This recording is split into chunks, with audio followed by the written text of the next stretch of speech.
Congratulations. Well, wait, how come he gets to take a second and we have to just sit here and keep talking and entertaining everyone? Well, because I'm kind of stuck in the driver's seat, so there's not really a whole lot Oh, I well, can do. that's right. You can't go anywhere. I Yeah, mean, I nothing could to, step, I could step to the side, but that would be a whole nother mess. please don't do that. I know. I That's don't have a not what I passenger with mean. me, so I could hop over there, but it could get ugly. I do not want to see you have an accident while we're I am on not going live. to have an accident. Cannot do that. How cool you get to have your shades on though. I might have to go Well, get my shades. I would have put my flat cap on, but it doesn't fit over my headset. See, I have a hat like that. I love this hat. This is an actual real Donegal. I am I am privileged enough to say that I can wear a hat. Someday I will go to Ireland when I can get an actual another one that I bought, but that was a gift from a friend. They went to Ireland and brought me a Donegal hat back, which that's a very expensive hat, by the way. Erica, your camera went off. Where'd you go? Hold on. All right. Okay, I figured she there probably we had go. to step away. I gotta take a tinkle. No, then I'd have to go upstairs. That's a Wait, long wait, trip. That's wait, wait, wait, that's for wait, the big Erica, break, is that a shower curtain I see behind you? No, I'm just kidding. right? Wouldn't that be awesome? All right, so we've got about 35 seconds here, folks. And for all of those who are watching so far, let me get to okay. Pontifications from Hey, the potty. good morning, Linda. Oh my God, the potty pastor. All right, I'm muting you both right now. You're muted.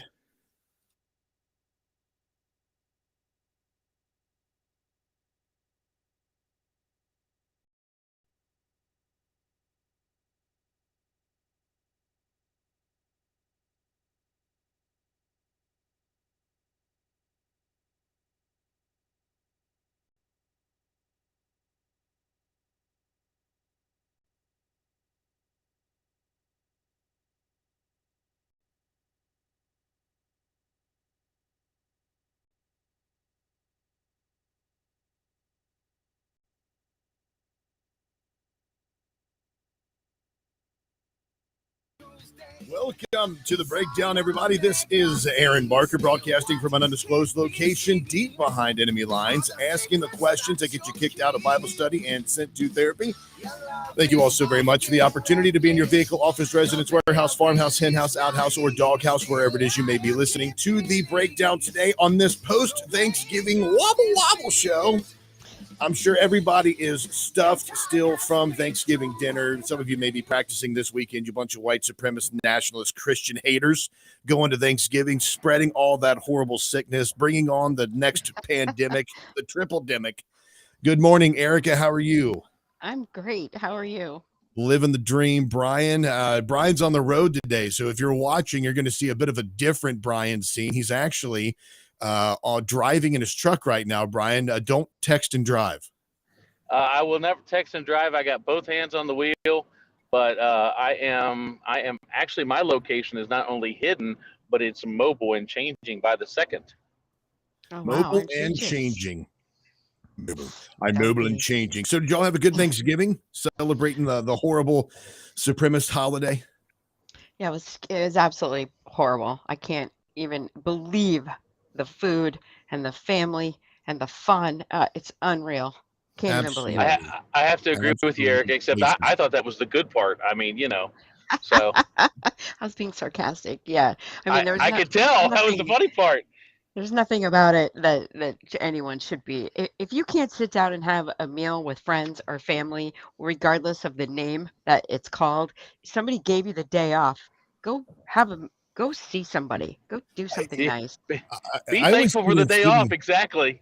I always see Thanksgiving as the time to bring up all the topics that everybody in your family hates, like the questions Oh, that you're get you that kicked out of guy. Bible study. Okay, Yeah, you're that that's what guy. I do. You have to. That way Christmas goes smooth because everybody already knows. Yeah, No. and some people they're like, "This is my favorite holiday. You're not allowed to talk about that stuff." And I'm like, Really? Hey, "Well, this is Erica, my favorite holiday because of all this stuff." So. Hey, Erica, you make the mistake in thinking that just because Aaron brings it up for Thanksgiving, he's not testing the waters for Christmas. Oh no, that's my gig. I bring it up at Thanksgiving so that they know that Christmas is going to be off the track. Like, Oh, Yeah.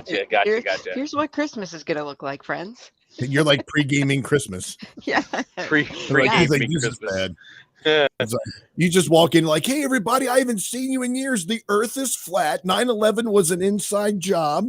And the And vaccine dinosaurs is were on the ark. Yeah, and throw in I'm not going to mass with you on Christmas Day. Wow, that just lights it Oh up yeah, every you time. just get man. That's like the You're going straight trifecta for right the there.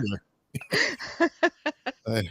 Oh yeah. So, but yeah, well, we had ours was a bit different this year. Of course, we always end up going over to my side of the families first, and then we go to my wife's side of the family. But of course, with the recent loss, it was a little more difficult. But still, we were able to enjoy ourselves on both sides. So yesterday was actually my Thanksgiving, our Thanksgiving on my wife's side of the family. So we got to stuff her face on Thursday, and then got to stuff it again on Friday. So we got 2 Thanksgivings. There's a lot of Yeah. people out there that do that anyway. Yeah, they do. If you have more than one side of the family, usually you have to. Yeah, I mean, those holidays. It also it's like that on Christmas as well. You got to share all those holidays and such. But there was. Let me find it real quick because this was where'd it go? There was the NPR and some other folks were saying that here it is right here. We pull it up. NPR was saying that they were concerned. Experts were concerned. Now we're post Thanksgiving, but this stuff is going to continue to happen, especially when Christmas is coming up. But experts are concerned that Thanksgiving gatherings could accelerate a triple-demic. For each of the last 2 years, Thanksgiving helped usher in some very unwelcome guests, devastating waves of COVID-19. I guess that would be the only thing more unwelcome than me and my conversation at Thanksgiving. Oh my God, Would be you a got nice together. COVID-19. You got together and you all got colds. For shame. They really need to figure out and get on the same page because you got half the people asking for COVID amnesty because they were morons and realized that they shut the country down prematurely or whatever. And then you got Fauci going out there, you still need the double mask. Come on, guys, really. You can't. I mean, you still have people giving you looks like the out of the side of the eye kind of thing if you don't have a mask on in public, and yet they're saying that now they're saying ivermectin was okay. Oh, wait, what? I mean, the people then it's more like it's kind of like we were talking about. I am done with blaming the idiots who are telling people all this stuff. It's the idiots that are believing it. Well, right? That's awesome. That's awesome. Now, aside from this story here, not only that, but the FDA is now claiming. And now you talk about gaslighting in excess. By the way, Erica, gaslighting is not real. You're crazy. Oh wow! But the FDA. And there he goes with the mansplaining again. FDA claims they only recommended not taking ivermectin for COVID-19 a year after posting "You are not a horse." So now people are saying that, oh, no, we didn't say you shouldn't take it. We recommended that you not take it. But in this whole thing, they deplatformed people. They removed them from social media. They treated them like they were idiots. Right. And ironically, they were saying you're not a horse, but they treated everybody like a jackass, saying that you're not supposed to take it. But now a year later, they're telling us that they're actually trying to rewrite history and telling us that, no, we just recommended that you didn't take ivermectin, even though ivermectin was extremely helpful. And I know my case of COVID-19 and my family's cases of COVID-19, we took ivermectin. I had to drive a specific distance to ensure I could get COVID or get ivermectin because they were intercepting shipments of ivermectin from overseas and then destroying those and not letting them get to the people. So I actually had to order it, and then I drove to a specific place to pick it up. So yeah, I mean it's crazy. Well, Aaron, in defense of the CDC was not the one that deplatformed everybody. It was the woke social media idiots who deplatformed everybody. Yeah, I mean, but it was I- all because they were supposed to trust the science, and the science at the time. no, was I understand, but I think Right. we need to go. And I'm not excusing the CDC by any stretch of the imagination. Okay, I'm just saying that again. This goes back to a conversation we had a couple of weeks ago about how the woke media is the one that's they're propagating the fear, they're propagating the panic, and all they're doing is they're sitting there going, well, this is what they said, this is what we're going to do to enforce what they said. And they're doing I both. saw They're exactly. I saw a satire article the other day about a guy, a fact checker for Twitter, who said he got fired because Elon Musk, and he said because he marked a story about Hillary Clinton destroying her cell phone when everybody knows Hillary Clinton didn't destroy her cell phone. She asked her aide to destroy her cell phone. And it was funny because that's the kind of legalistic loophole that some of these folks want to go through. You know, I published a story about the national anthem and the story, and I can't remember who. I think it was I don't know. One of these pastors had the story that went behind it, and they got it all. I mean, YouTube blocked it because there was like a historical fact that was in question. I mean, it's stupid stuff. I was I excused myself. Well, I should say this properly. I was excused from the table at Thanksgiving after a discussion regarding a shortage of teachers and how it was because there were so many teachers, and then the colleges were discouraging people from getting degrees in teaching, and that's why there's a shortage now. And I lost it. I lost it. You were excused as an adult? That's horrible. Oh yeah, come on now, right? I mean, people are like, "Whoa, dude, you gotta come on, it's Thanksgiving." But I was like, "Are you really?" It's my tone. It would be one thing if I said, "I think there's a shortage of teachers because you forced them to get vaccinated and shut the schools down." If I said it like that, it might be okay because they could just go no and then move on, right? But I'm like, "Are you kidding me right now? Do you actually believe that?" Let me tell you. Yeah, no. And then people are like, I was now, did almost somebody excuse you excused. from the table, or did you excuse yourself? Like, I can't take it anymore. Y'all are a bunch no, of idiots. I got the Oh, you got and the look, so huh? yeah, I got that. I got Okay. the look, and then you're, when or my daughter will be like, Mom, come on, Mom. You know, I think it's good because like my wife is a little more sensitive about that stuff. You know, there are a couple of things that she doesn't like to talk about, but then I know her trigger buttons. I know so if I want to get her talking about something, I know how to poke the bear. So I'll poke the bear and get her riled up, and then I can kind of segue into other stuff. But my kids, man, like we when we had our conversation the other day, the very first conversation we had, I'd been there like 10, maybe 15 minutes. And I found out that my aunt's trigger word was triggered. Like Oh she yeah, can't then stand the word triggered. I'm gonna say it all the time then. Yeah. And the reason, and I liked her reasoning because it's like she's an educator as well, and we've had a lot of disagreements over the years, but she leans more right than left.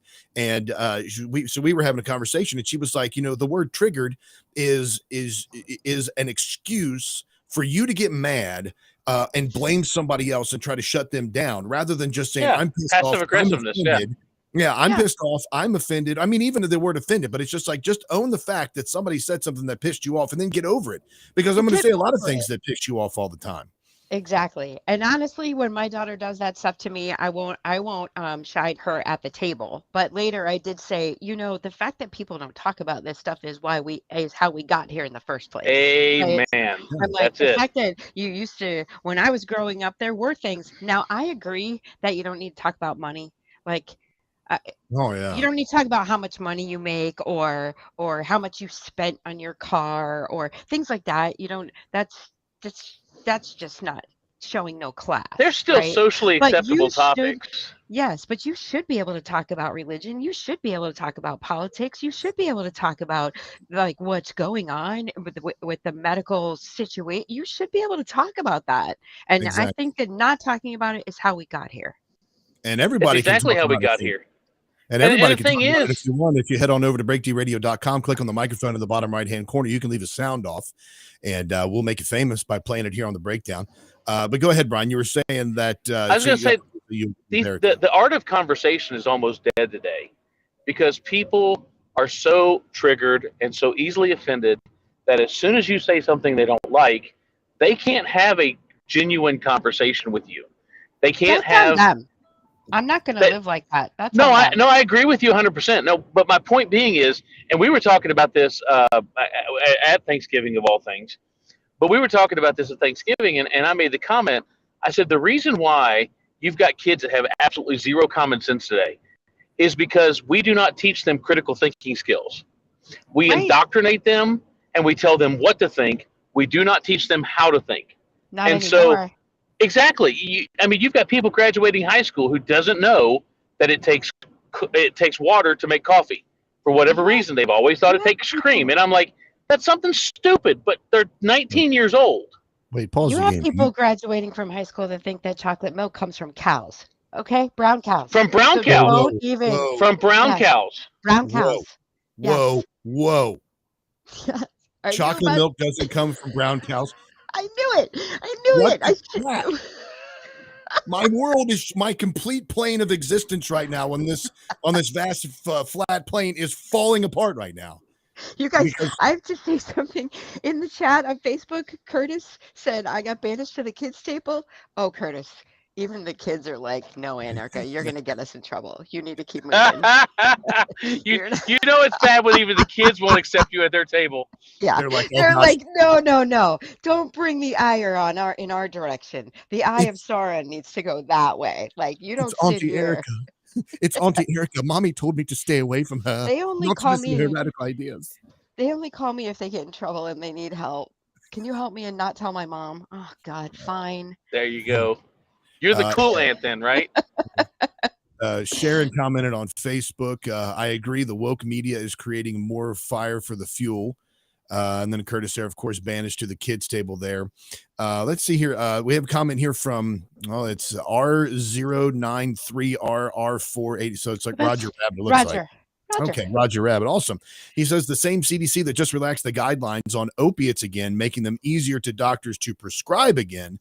Apparently, COVID wasn't enough. Bring on more overdoses. You know, the amount of overdoses, the amount of people that are addicted to opiates in this country are, in fact, completely I think that they could be in large part traced back to the doctors who overprescribed the opiates. And then, of course, the ease of access to get them, because I've known people that have gotten injuries, construction injuries, injured their back, hurt themselves or whatever on their jobs. And then they have, when they've been on their pain medication for a period of time, they're not able to get any kind of, they're not able to get more pain pills. So then they turn to something like heroin, which they've already been addicted to synthetic opiates. So that step into heroin isn't that big of a leap, and it's much cheaper and more accessible. And then they get caught on heroin and they end up becoming a drug addict. But it's in most cases, Aaron, heroin is more potent as well. Yeah. It's still another example of them creating the problem to solve the problem, and then you're left where you are, right? Right. They create the drug. They push the drug, then they tell the doctors that you have to be weaned off the drug and that you can't have the drug because it's addictive. And then actually the same company, by the way, that made some of these drugs also, by the way, makes a pill to help you get off of them. Isn't that nice? And then, which is also addictive and also keeps people hooked on that as well. So, I mean, there's so many things. There's so many ways that it's connected. To the industry, the medical industry, the pleasure, the ability for us to have access to the ease of drugs and opiates out there. The only difference between doctors nowadays and then your average run of the mill drug dealer is the fact that the doctor can get away with it and be insulated from any of the damages. And they are paid top dollar. They have a legal script pad, yeah. Exactly. So this year, just back to this story real quick before we take off for our first break. So the FDA now, of course, this is going to happen as well. You're going to see this happen with Christmas, and it's going to be with birthdays and all of that. But the FDA is trying to rewrite history as they backtrack on what they said regarding taking ivermectin for COVID. The federal agency says the only recommended that they only recommended people not take the drug. Approximately a year ago, the FDA tweeted out the following. It says here, let me actually show this on the screen for those people who are listening as well, so you get the full experience. Here's the tweet that they tweeted out. You are not a cow. You are not a horse. Seriously, y'all, stop it. The article stated that the FDA has not authorized or approved ivermectin for use in preventing or treating COVID-19 in humans or animals. They did specifically say that there is a difference between the human and the animal ivermectin. Now, we know that. Like, you go to Tractor Supply and you get yourself some ivermectin to give to your horses or give to your cattle or whatever.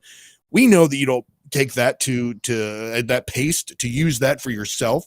We're not stupid, but the FDA has to take on this kind of motherly parenting role that says, oh, those folks out there are just a little too dumb. They're not going to be able to realize that they shouldn't do this.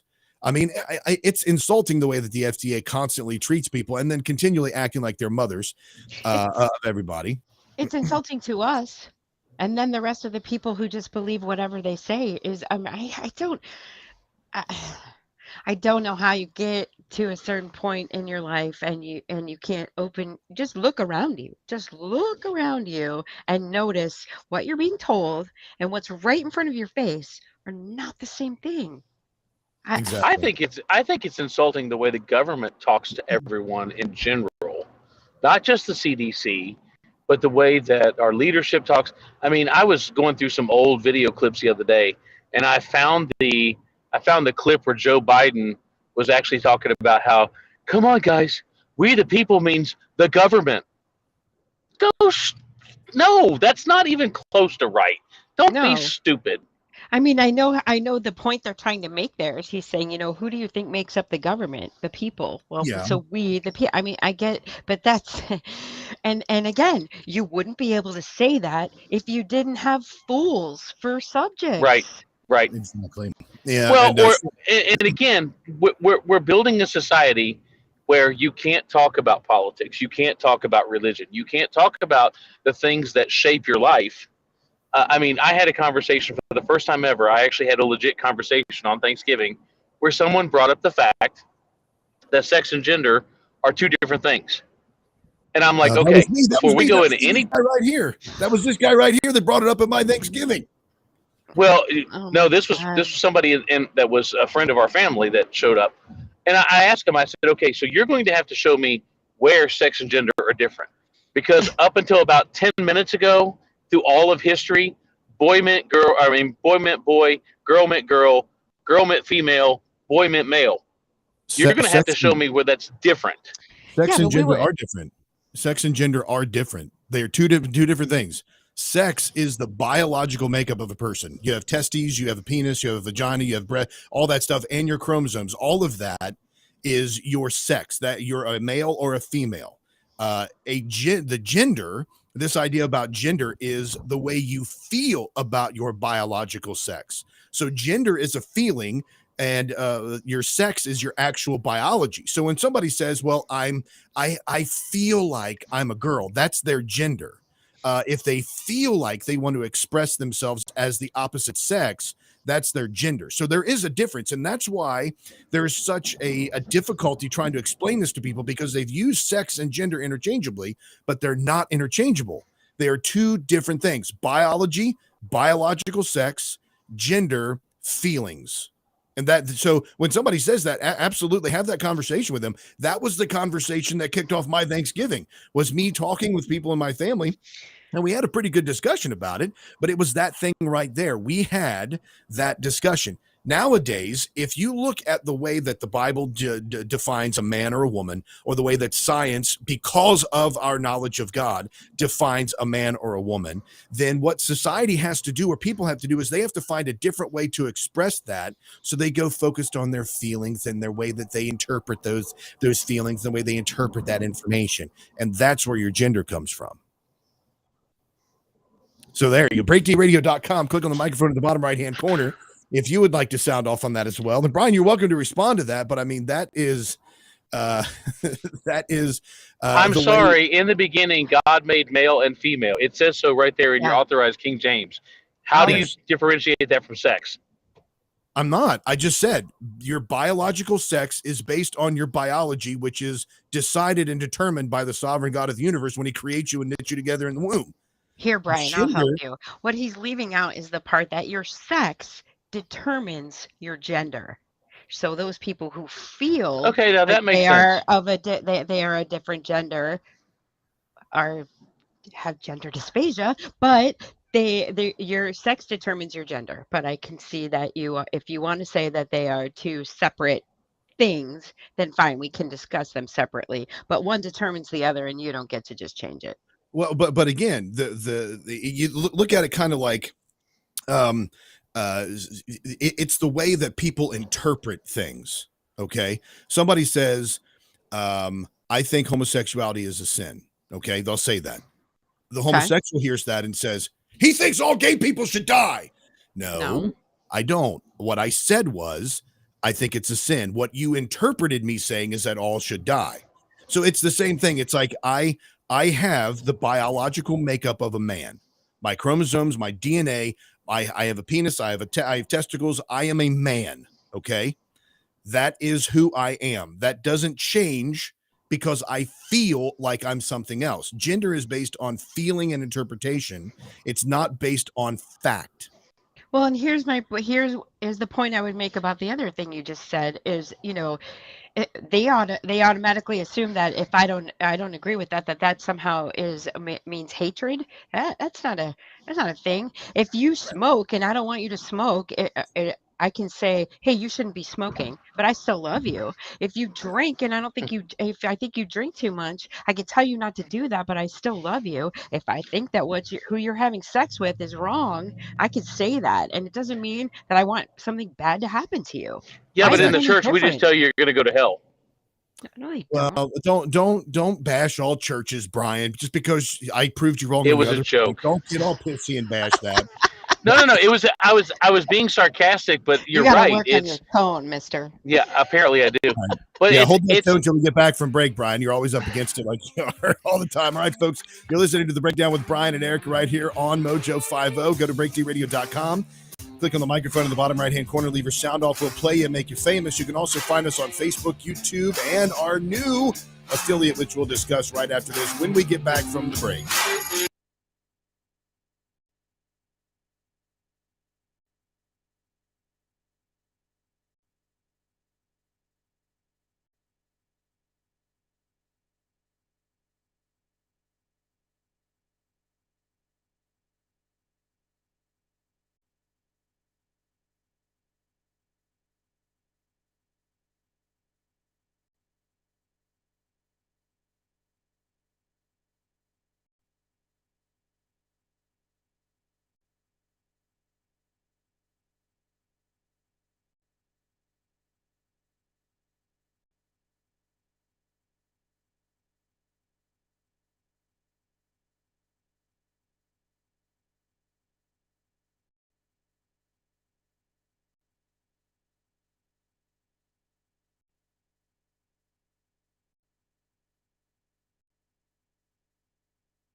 Welcome back to the breakdown, everybody. We got a very exciting unboxing coming up here in a little bit. A gift that came from Erica. I think I might go ahead and just do this now. You don't mind if I tell them that you got this for me, do you, Erica? No, not at all. Okay, good.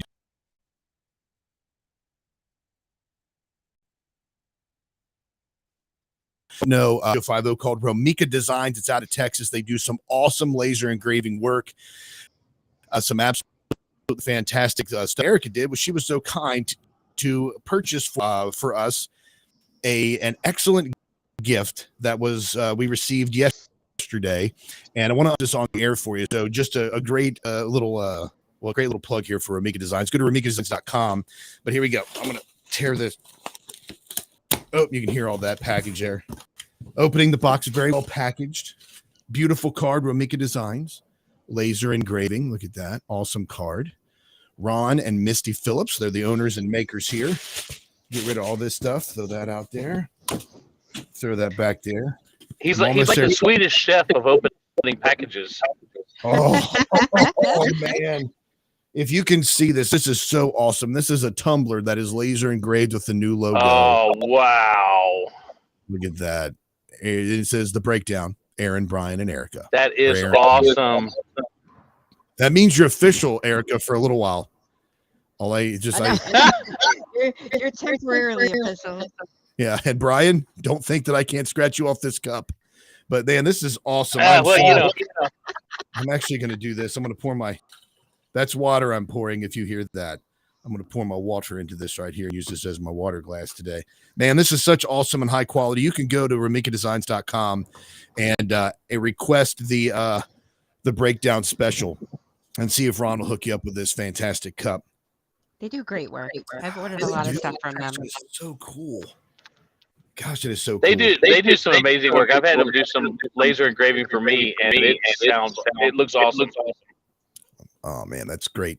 So let's do this here. Okay, now also a big piece of exciting news here. Today is the first day we're broadcasting live.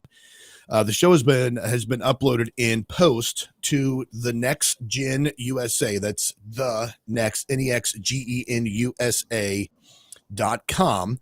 And that is where we're actually playing the show today as well. I believe not only is it live there, but it goes live to Rumble. So we're on Rumble right now. We're on YouTube. We're on the Breakdown Facebook page, my personal Breakdown page.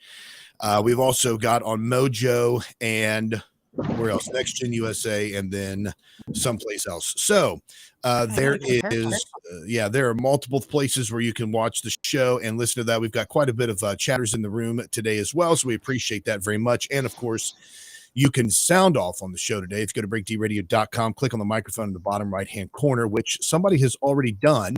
So let's take a moment to listen to this sound off from today. This is the Knights Who Say Knee from the Off Track Syndicate. I have an issue with your website. Uh-oh.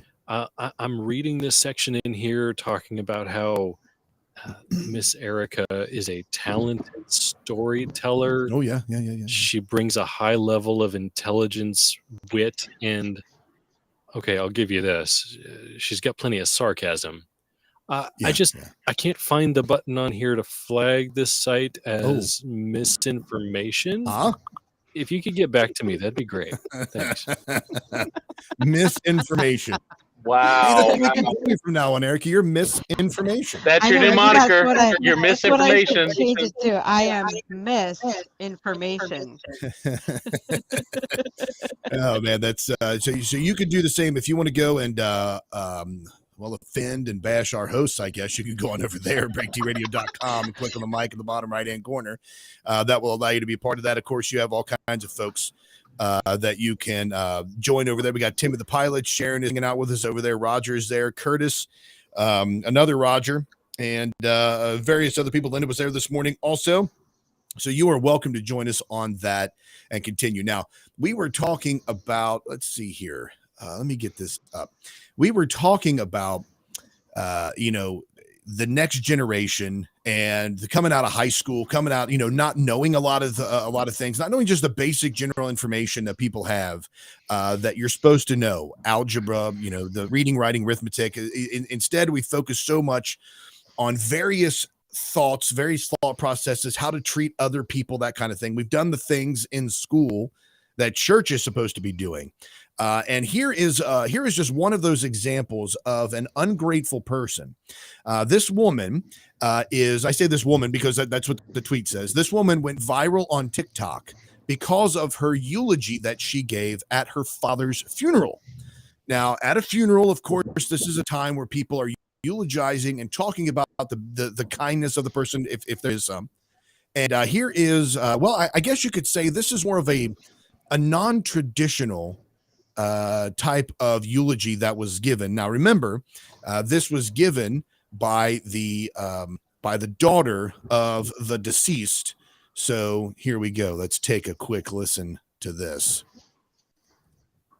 But Dad, please know that while I am grateful and highly aware of all that you've given this family, I still don't miss you. When you died, I felt like there was a hole. I missed something, but it wasn't you. It was the idea of what you could become. I miss being able to hope and wish that one day you turn a corner and see the world from my perspective. I miss the idea that one day you might help me fight for the things that matter. I miss my fantasy of you. Because when you died, it solidified the fact that you'll never be what you could have been, but only what you are. And what you are is a racist, misogynistic, xenophobic, Trump-loving, cis-straight white man. That is all you will ever be to me. And Dad, before you tell me to respect the dead, please remember that you disrespected and disregarded the lives and deaths of entire communities of people with your ideology. You told me to never back down, so I won't. You know for a fact that even against you, I'm not afraid to share my peace. You are everything I aspire not to be, and I refuse to stand up here and sing the praises of a man who was the paradigm of white supremacy. So I'll take your racist mindset, I'll take your money, and I'll take your advice. And I swear to God I will make this world a better place. Not at all because of you, but in exact opposition to you. Thank you. That was her eulogy at her father's funeral, was that I'm not going to miss you. You're dead. I miss what I thought you could have been. I'll take your money and I will do all of the things that I want to do. And that's how she eulogized her father. Classic earmark of an petulant child. And the people in the crowd that were clapping, shame on them. Shame on them. Yes, very much so. Very much so. So let me ask you this question. Okay, let's remove from the fact. Let's remove from the fact that this is a woke Gen Zer. She is, maybe a person that's standing up, eulogizing their father, and she takes the other route. Maybe this is a super lib, everything, kill babies, etc. And this woman was a conservative, and she stood up and said this about her parent that had deceased. Would you all have the same reaction to that? Yes. Yes. What is wrong with you? That's a complete lack of respect, no matter how you stack it. At time and place. I'm not saying you exactly. can't say that. But know your audience and read the room. Exactly. Even if the audience agrees with you, it's completely inappropriate. I'm not. Say what you want. There is no, and you can have that statement to your family. You're going to tell me they didn't know that that's how she felt about her father? They knew. They had to know. You're not that person without everyone in your family knowing how much you disagree with them. Oh, yeah, I'm sure. I'm just wondering because there's part of me that I'm kind of like, wow, the balls of that girl to stand there, or that young lady, I should say, to stand there and make that statement, knowing full well that probably the majority of the people in the audience, it looked like it was a large auditorium, but knowing full well that the majority of the people in that audience are probably going to disagree with her. The only way that was okay. Sorry, go ahead. No, that's okay. I'm looking at it kind of removed. If I want my daughters to be able to stand up for themselves and to have the confidence and the courage to say something, even though it could be extremely unpopular and maybe offensive. Sure, it's not that it's offensive or unpopular that makes what she's doing is wrong. It's just just because you can doesn't mean you should. I go back to the. Go ahead. Sorry, Erica. I would want my kids to stand up for themselves and all of that. But the only way that is even remotely acceptable is if they knew how she felt. They asked her to do the eulogy. She said, "I don't want to do it. Please don't make me do it." And they made her do it, and that's what she did. And then I would say, "Okay, girl, you go."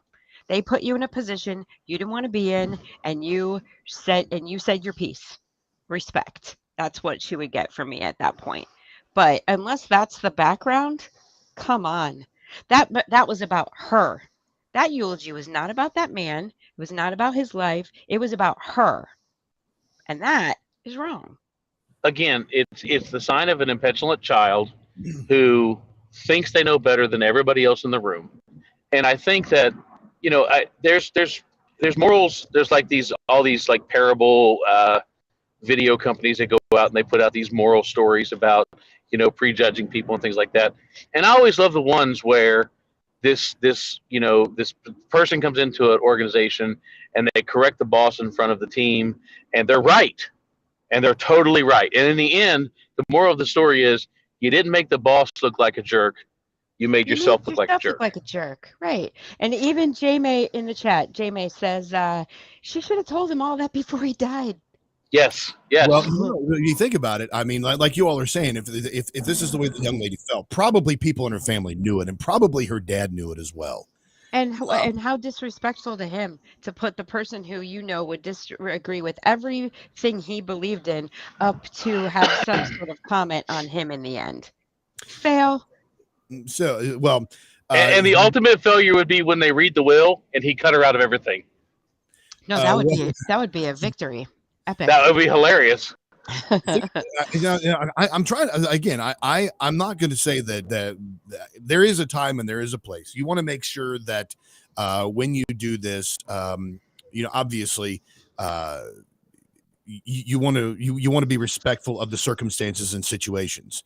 But what if somebody like Margaret Sanger, or somebody like Barack Obama, somebody like Joe Biden, somebody like George W. Bush, these people that have been involved in the murder of mass citizens around the world, U.S. citizens who have been involved in terrorist plots and siphoning money, and then to stand there and listen to how they were eulogized as being a wonderful person, how they were loving and generous and kind, and they had a deep faith. That would be offensive to everybody there to hear this about a person, because it's all lies. Yeah, but sometimes it's not. Sometimes it's not your job, right? Like I've sat in a room full of people who honored someone as the man of the year, and everybody in the crowd, or at least a quarter of the crowd, knew that he was boinking his secretary at his dental office.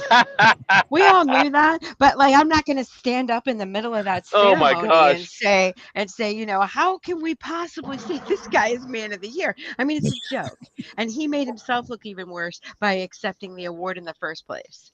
Now, there's just a place for things. Now that also brings up a good point. Kind of as a little bit of a tandem off of this.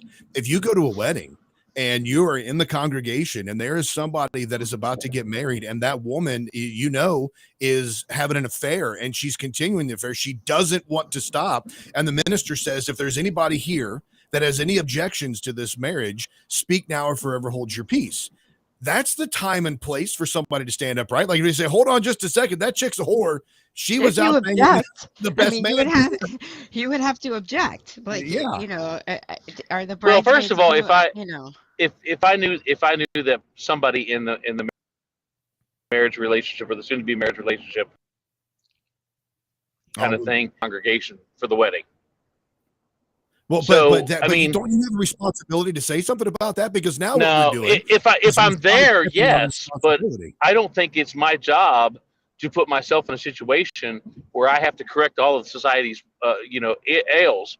So I'm not going to go to somebody, I'm not going to go to somebody's wedding who is morally reprehensible to me just so I can correct them in public. That's not the way I would do it. I would try if I cared about that person. I would try to take care of it. I would try to, talk to them before it ever got to the wedding ceremony, and then I would wash my hands of it at that point. So you don't have that. So this young lady that spoke at her dad's funeral like this has more balls than you do, because she's willing to stand up. It has nothing to do with balls. It has nothing to do with balls. She's willing to stand up with people in front of people and say, I may look like a jerk here, but I know something about this person that means everything that you're about to do should be null and void. Just because someone is inappropriate and gutsy does not mean that's courage. And I'm sorry, that was not courage. That was a low blow at a man who could not defend himself. Plain and simple, she took an opportunity that wasn't hers to take to put herself on Front Street so that she could run her father down. No matter how you stack it, that is not courageous. That is the biggest cowardly move you can make. I totally disagree with you on that. I totally disagree with you on that. Now it says here recently a video. Now this is pretty interesting. Here's the flip side of this, just for all the folks, of course, in the in the chat room that are not obsessed right now with Erica's use of the word. Yeah, boink. I was gonna say, don't look at YouTube. They're all talking about the word boink. Yeah, Erica is co-opted the conversation with boink. That's awesome. So this young woman who called her father a racist, misogynistic, xenophobic, Trump-loving, cis, straight white man whom she won't miss.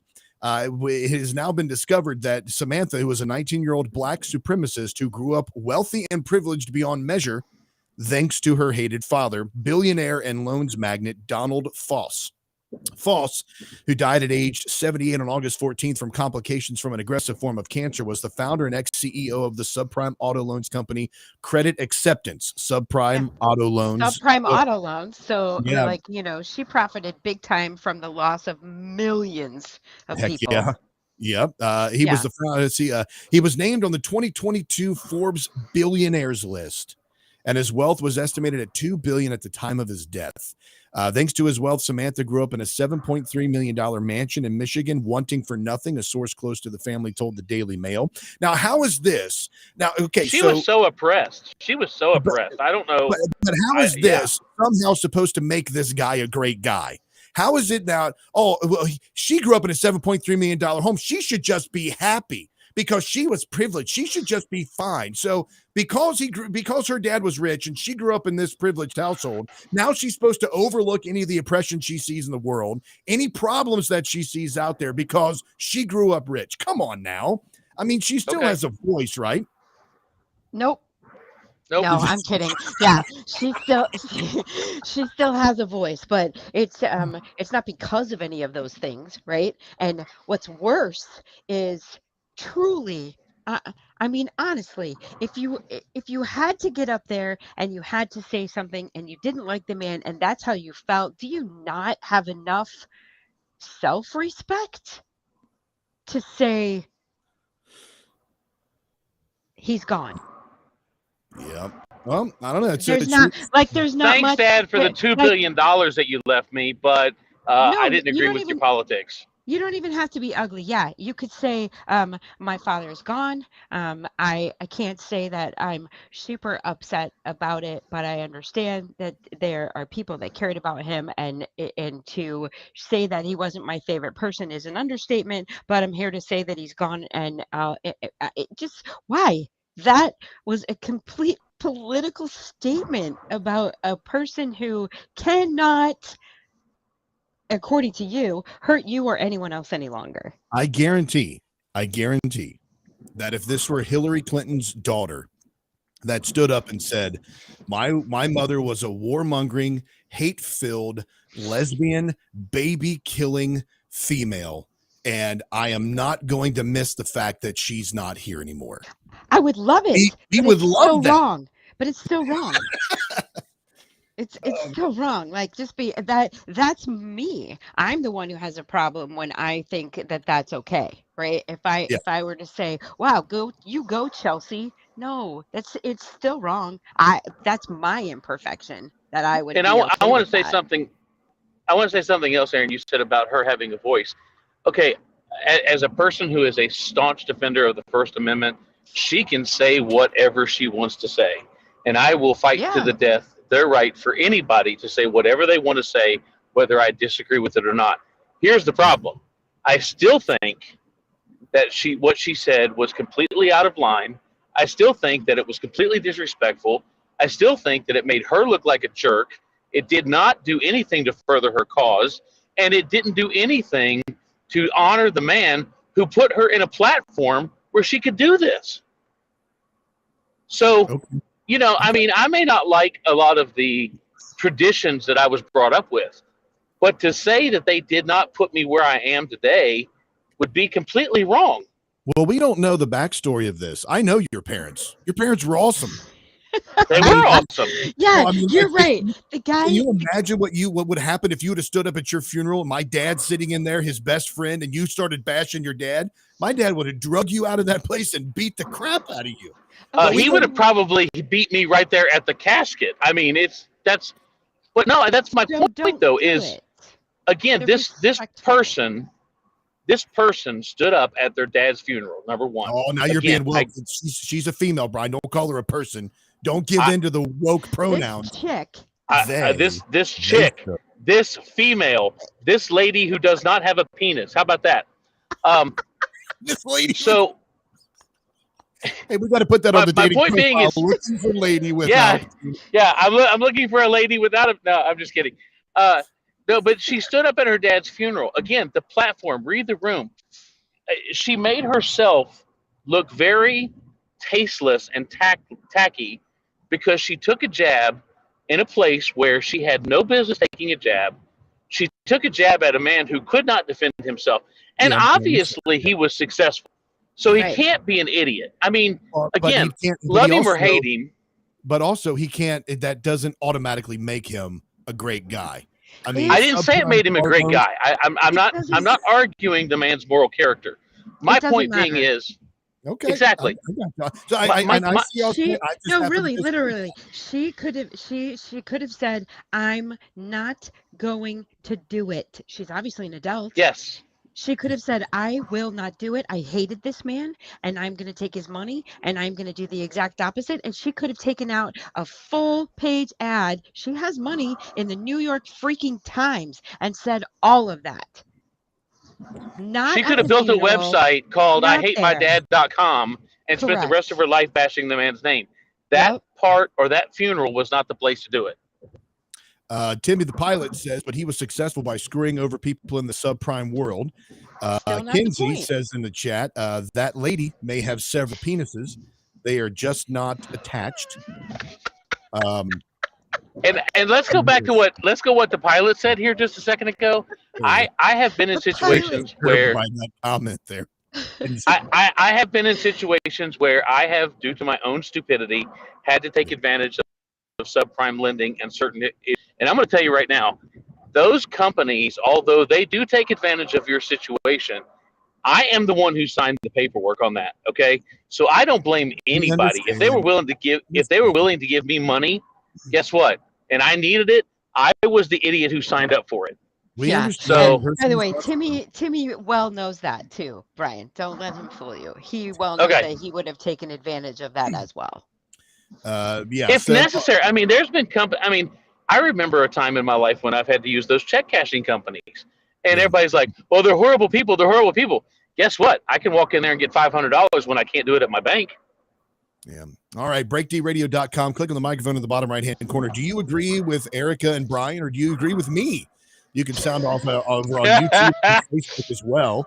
That is where you'll be able to find the chat and the conversation there with those folks that are joining in on the program today, having a great time talking to them and talking to one another. And this post-Thanksgiving Day Wobble program. Before we hit off for the break here coming up at the top of the hour, I know you're probably heartbroken about this. All folks that are out there listening, JoJo Siwa says that she doesn't think she'll ever speak to Candace Cameron Burr again. My heart has if you didn't hear my little heart shatter, just crack and fall into a million pieces all over the ground, then I'm just absolutely heartbroken. You know, who is it? Candace is crushed, I'm sure. Yeah, I'm sure she is. Who? JoJo Siwa. JoJo Siwa. Who? Oh, Brian, you have 2 minutes to Google it. Yeah, don't Google while you're I'm being facetious. We know you're being facetious. We're just the first who was enough. The second who was unnecessary. Any additional who's is annoying. Okay, just a heads up on this. Makes you an owl. Yeah. if those new tumblers are magnetic, we're gonna have to get Aaron some little like the little cross, like the circle with the cross through sign in it, so he can take each week and put one of those crosses across our name.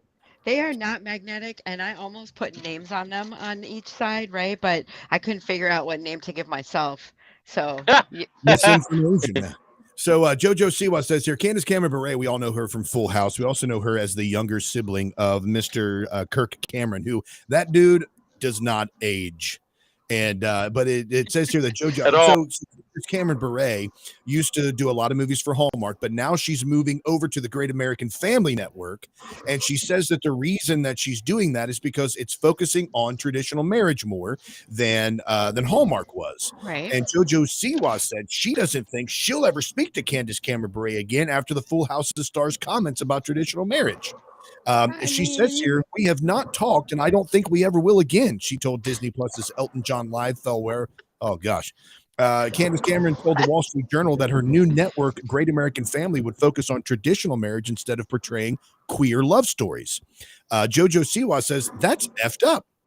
According to People, you not liking gay marriage, do your thing, girl. You being religious, do your thing, girl. Of course, I would want everybody to do what they want to do, but to purposely exclude someone because of who they love, that's shitty. Okay, pause the game.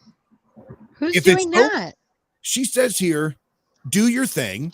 You be religious. You do your Right. religious thing. I want everybody to do what they want to do, but don't do that. Well, what I But want to don't do do is that.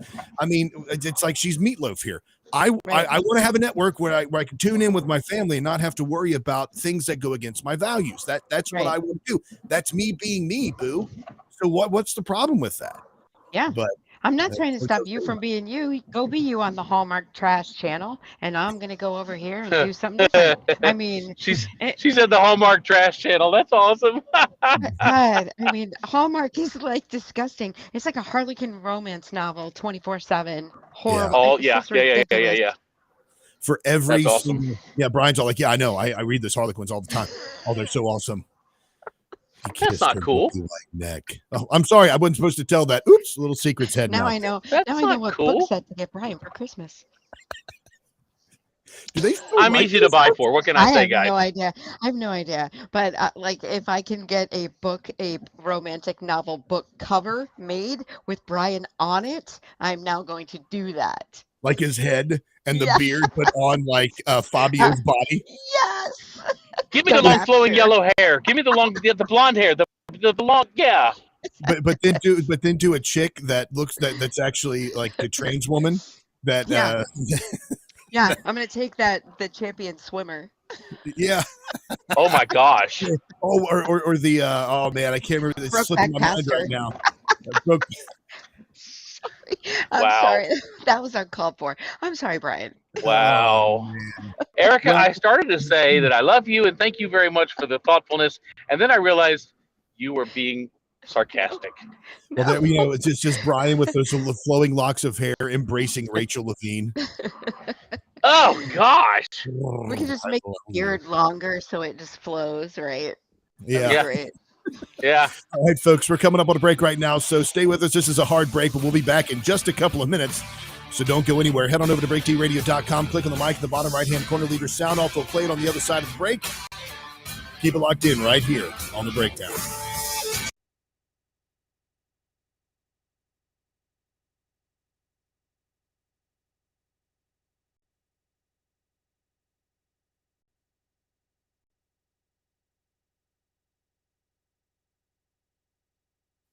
All right, folks, we are out for that break. So smoking if you got them, Time. go to a potty if you need to. Yep, that's happening. All righty. We'll still be here jamming along. Brian, how's your trip going, man? So far, so good. I'm almost to Elizabethtown. Oh wow, that's not too bad. I had to go down to Berea the other day. Do what now?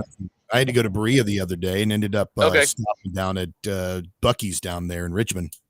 I saw that. Yeah, it was pretty good. You mean you didn't go to Piosei's? I didn't go to where? There was a lady on TikTok who was calling them Busey's. Oh, that's funny. Oh my gosh. Kenzie just sent me something in private message. Kenzie, you got to share that if you're watching the show. Well, don't read while you're driving, Brian. You're going to end up wrecking. And then I'm not going to know. I'll be in like a moral dilemma. Should I continue to it was a photo, show? Aaron. It was a photo. I wasn't reading anything.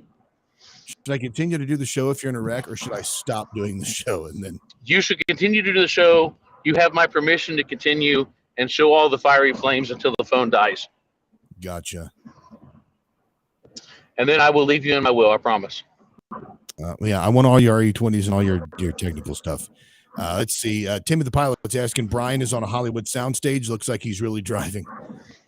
Yeah, this is all. Yeah, have you noticed the same tree passing my window several times? Yeah, we're just making this, trying to get some sympathy that Brian's out there driving around.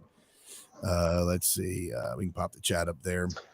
The only reason is Brian needs to be back in Paducah before it gets too late today. Oh, duh, you're driving down. That's right. Okay, gotcha. Yeah. Awesome. Okay. Well, I've been up in Northern Kentucky all week, and you wouldn't even say hi to me. Whatever, jerk. Yeah, well, you didn't tell me you were in town until too late. I told you I was in town. I told you last week I was in town.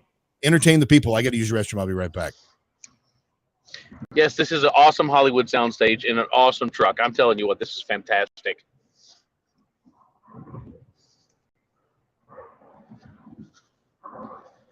Oh man. I hope everybody's enjoying the show today. I am so excited. We are getting a bigger footprint with all of the new affiliates and all of the new resources. Make sure you share the show because it's going to be fantastic. So check it out and invite your other degenerates along to help us make the show go big, go viral. And for those of you who are putting active comments up right now, because I'm driving, I cannot read your comments, but I see that they're live, so I'm sure Aaron will address them when we get back. I would get up and go to the restroom, but unfortunately my truck does not have a laboratory.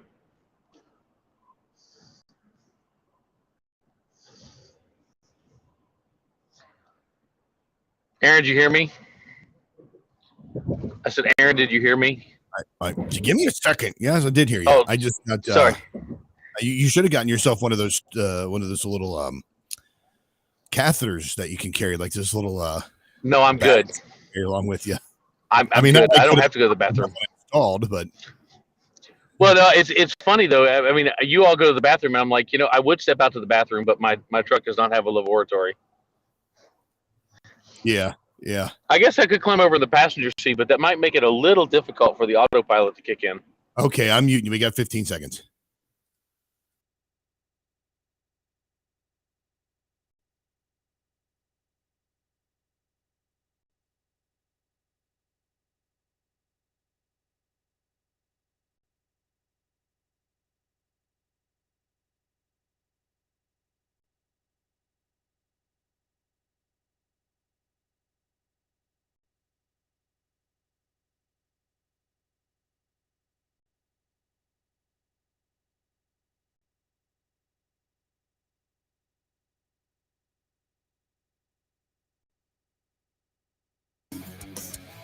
All right, folks, moving right along here on this post-Thanksgiving Waddle Day show, having a great time talking. Brian's driving, Erica's chilling in her office, and I'm here in the undisclosed location with the wonderful backdrop and the lava lamp working next here to my Bigfoot buddy right here. Bigfoot's real. He loves you, and he believes in you as well.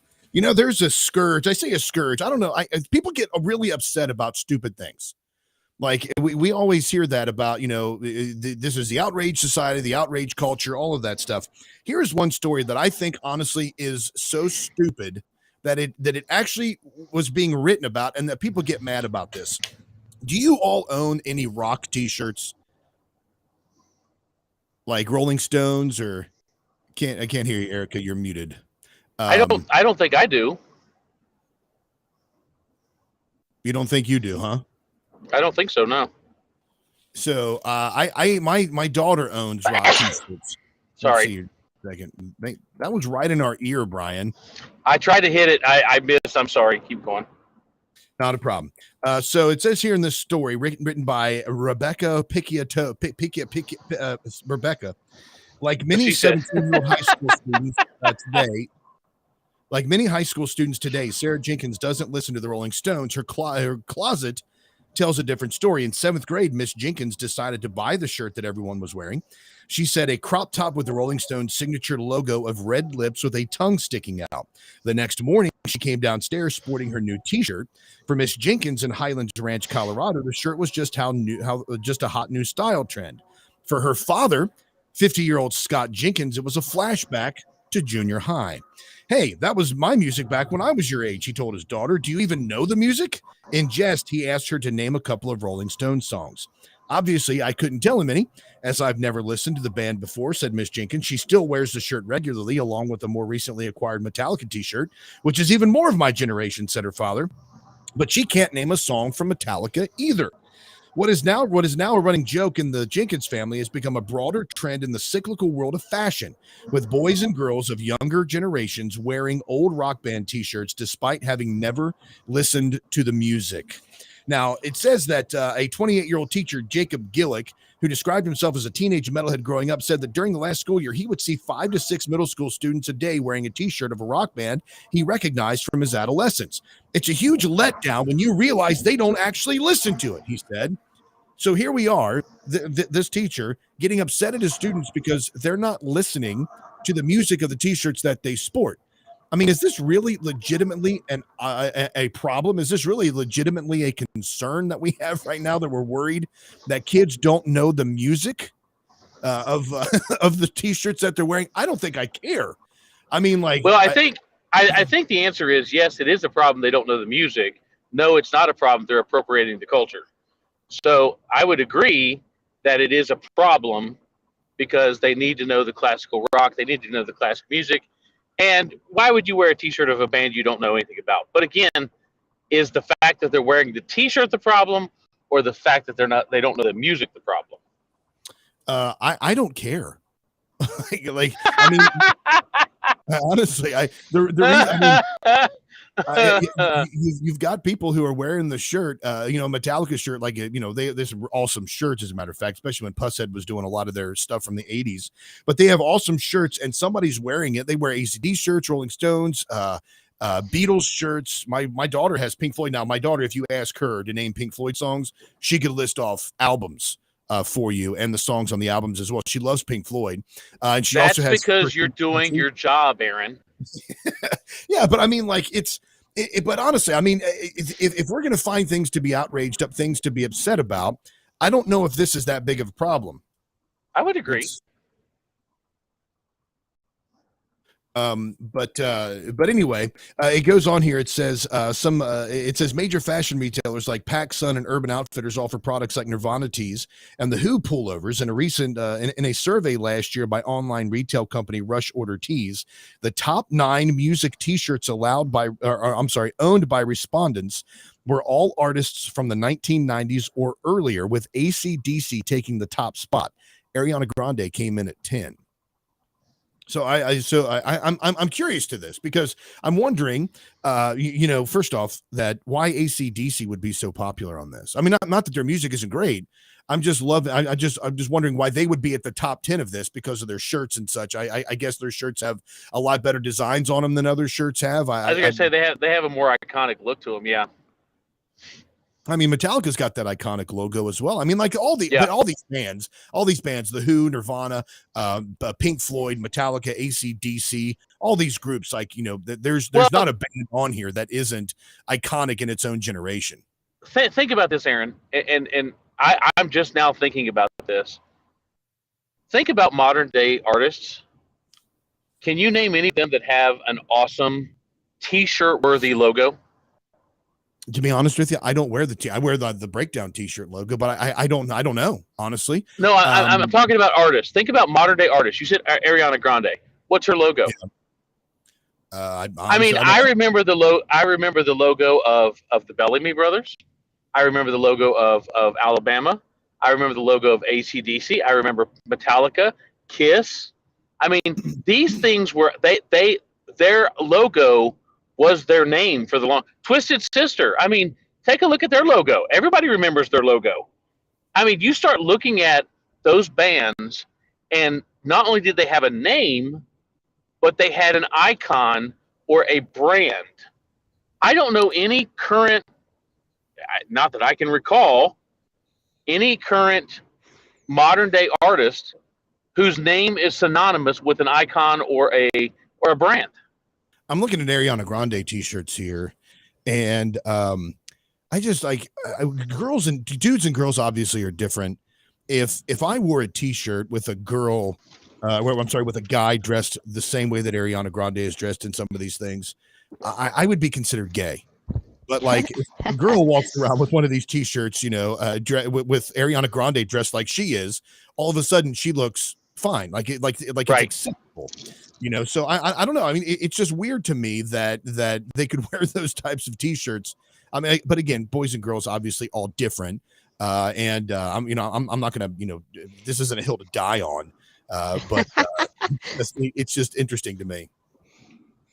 But we have Teresa here in the chat. She says there's plenty of other stuff people need to worry about other than their kids knowing the music. They need to make sure that they know what respect is. Some kids these days have no respect, and it drives me insane. I wonder if Teresa was listening earlier when that young lady gave the eulogy at her father's funeral and told him that she's glad he's dead. If she was, her head exploded. She had a little. Yeah, I was gonna say, yeah, definitely. Oh, it would have. Yeah, her head would have exploded. Right. Let's see here. But anyway, I don't know, Eric, if you want to chime in on this. This continues on here. So it says Rockabilia, an online seller of rock music merchandise, had a supply of 300 t-shirts for Static X, a heavy metal band that formed in the 90s.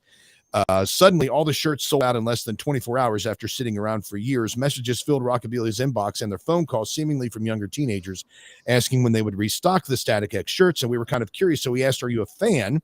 And they had no idea what it even was. And said Frankie Blydenberg, co-owner of Rockabilia, he and his team later discovered that a TikTok in which someone who happened to be wearing a Static X shirt had where'd it go here? I'll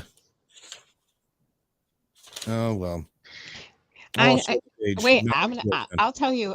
Okay, now you're blowing my. If you ask me about what I learned on social media this week, right out of the water, because this was my whole thing. It's not just that. There's a Purple Rain one where the girl's got the Purple Rain shirt on and her dad plays the song.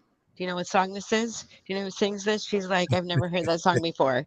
Okay, so it's not just Static X. It's a whole bunch of shirts. And I think, yeah, I don't know. I don't know where it started. I mean, my daughter wears band shirts from Hot Topic and old bands. She has no idea who they are. No, she has no idea who they are. People tell her, hey, cool shirt. She's like, thanks. She has no clue who Slipknot is. Come on. Oh my gosh. Slipknot isn't even really an old band. They're still around. She has no idea who that is, right? She would, if she was walking around, the only thing she knows about the Led Zeppelin t-shirt is that it's available at Target and everybody has it. Oh my gosh. See that now? I mean, like now, if I saw somebody wearing that shirt, like my daughter. I mean, I ask her the name of Pink Floyd, she can name that. But I mean, like, I wouldn't just walk and be like, "Can you name the song? Can you name the artist? Name the artist." No. Who's it you're wearing? It's like, first off, screw you. Why do I have to answer your questions? Am I being? But detained? It is funny if you're wearing a Purple Rain shirt with Am I being detained? And you. Am I free to go? Am I free to go? Oh God help me if my daughter's watching this show right now. If she says to me, am I being detained? I'm having her call you, Brian. I'm like, you're calling Brian right now. It's not well, going. You need to talk to Pastor. Okay. You need to talk to Pastor Brian to be out there. Oh man. So anyway, yeah. So there's a lot of outrage about that. Really, I say a lot. Maybe it's not even a lot of outrage. Maybe I just find this story and it just seems like there's a lot of outrage. But I mean, I just, with all the petty things that are out there and the things that we should or shouldn't be mad about, that's one of those. Yeah. Did you know that tax filing websites have been sending users financial information to Facebook? Wait, what do you mean? Imagine that. Major tax filing services such as H&R Block, Tax Act, and Tax Slayer have been quietly transmitting sensitive financial information to Facebook when Americans file their taxes online. The data sent through widely used code called the metapixel, which includes not only information like names and email addresses, but often even more detailed information, including data on users' income, filing status, refund amounts, and dependents' college scholarship amounts. The information. If you subscribe to the metaverse, you agreed to this. Unfortunately, yes. So is that Unfortunately. retroactive for everybody that's a Facebook user, or is that something new for the new metaverse? Well, it says here the information sent to Facebook can be used by the company to power its advertising algorithms and is gathered regardless of whether the person using the tax filing service has an account on Facebook or other platforms operated by its owner, Meta. So here's my question. I don't know the answer to that, Brian. I mean, if they're discovering it now, it's been going on for some time. Yeah, wait a second. Did you just say that they're sending it to people who don't even have a face? Okay, so they're sending the information to Facebook and Meta about people that don't even have Facebook accounts? Yeah. You just said that, right? Yeah, I did. It says here that regardless of whether the person using the tax filing service has an account on Facebook or other platforms operated by its owner, Meta. What? Yeah. That seems a little suspect. Come on. Sus. You got to say sus. Say sus. Well, one Okay, of the other sus, things that you sus. forgot to mention, Aaron, and I don't know if it makes a difference or not, but the 3 services that you just named are also free to low-income folks. So TaxSlayer and the other 2 that you just named, if you make H&R less than a certain, H&R Block, if you make less than a certain amount, you They'll can do file your taxes taxes. they'll do it for free. Yeah. So I pay for TurboTax every year because number one, I have the audit defense and all the other jazz, but the pay for a service, and maybe I'd be surprised to find out if they're doing it, but it sounds like the common thread between the 3 services you just mentioned is they're free. Oh, okay. Well, I mean the low income stuff. Like if it's low income folks, why in the world would they be sending that? Why would Meta need to know that information? It's like, hey, here's people you because can that's how they're solicit going to things advertise from. to people. Here, but if they don't have money, that was my point. Like here's a list of people you can solicit from, but they don't got no money. Low income doesn't it's more necessarily than mean I just- don't have any money. It means I it's don't have just- any disposable income. But people with low income waste money all the time. Thank you for mansplaining that to me, Brian. Wow. No, yeah, I'm being serious. Look, I know look, you you I know don't you're being serious. advertise the lottery to millionaires. You advertise the lottery to poor people. I realize that, Brian, but it's not just for the fact that it's advertisement. That's part of it. They're not just going to be using it for that. No, I mean, what? Don't apologize. Be a man. Don't apologize. I mean, my point being is you're very assertive today that, for some reason, Brian. It's like you're driving, and this brings out this whole other side You're of in you. the car. It's the sunglasses, dude. It's the sunglasses. I feel like I'm like Maverick. Okay, that's just it. I'm sorry. I apologize. Did you honestly just do that? I feel like I'm did. Maverick. Stop apologizing. I did. Dang it. But it's not just, I mean, like you think about it, it's being sent to Meta, so it's about more than just advertising and trying to find out ways to get them way more. Yeah, it's about encroaching on their privacy. It's about finding out information from them. It's about creating the metaverse. It's about making it appealing to those kind of people, what their likes and dislikes are, how they can create this society inside this digital world to have people come. I mean, there's all kinds of stuff. And will be used against you in a court of law. Exactly. With Facebook and Meta being so ubiquitous, with the amount of information that's shared, with the amount of information that's needed to carry on the metaverse, they're going to be sucking and grabbing as much info as they can from anybody. But like Erica, I'm kind of like, why in the world would you be sending that information to them even if they don't have a Facebook account? Because that tells me, again, that it's outside of advertisement. It's way more than advertising. That is an aggregate for private information. I mean, why else would they not? But didn't you just say though that if you agreed to the Meta, you agreed to this? I think it's one step further. If you use the internet, you agree to this. I mean, there is no expectation of privacy anywhere today. Really, there's not. There is though. To certain information, there is an expectation of privacy. You do still have to agree. Well, most people don't read the end user agreement, so you're agreeing without agreeing, or by not reading it, that's an agreement. But you know that. I just don't understand. What? You don't need the information of somebody that's not even on Facebook. That's not about advertising. That's a whole different story. That's like information. It's social engineering is what it is. 87,000 new IRS agents. Yeah. It's social engineering. And it can well, there is obviously a certain amount of that as well that goes on. Now, your information, there is no expectation of privacy in that if you go into a shopping center, you're being recorded. If you check out at a self checkout, your face is being recorded. If you go to a parking lot, like right up here in Florence, Kentucky, and I've posted this on social media before. When you drive into the parking lot, there is this police setup. It's been there for years. It is a solar powered camera that juts about 40 feet in the air, and it has cameras all around it, and they film all around the store outside in the parking lot. So not only are you not able to go into the store and have an expectation of privacy, but you're not even able to drive within a certain radius of this camera and have an expectation of privacy. If you use an ATM, you're being recorded. If you go to the bank, you're being recorded.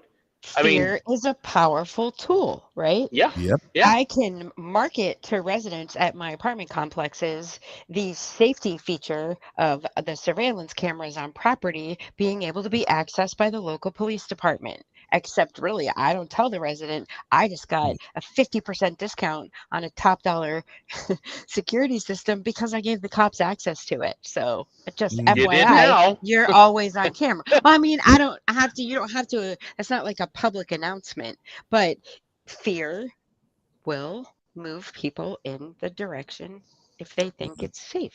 Fear is and you stumbled on something else there, Erica, too, is that when you have the overlords who want to do things, they'll give you a discount on their services to get you to do what they want you to do. It only takes one apartment being broken into for every single resident to agree to giving the police access to the cameras on property. Now, how cool would it be if you went totally 2A and everyone who rented an apartment from you got a handgun? Well, Indiana is an open carry state, so I could actually require them to be armed if they want to live on property. That can be part of... You could require it? Seriously? Well, I can, the same way I can have a property that's non-smoking. I can have a property that's 2A required. You are required to own protection to live on this property. Now, that would be cool. I mean, I don't do that. I would totally get an apartment at a complex like that. We certainly don't tell them they can't. So, Right.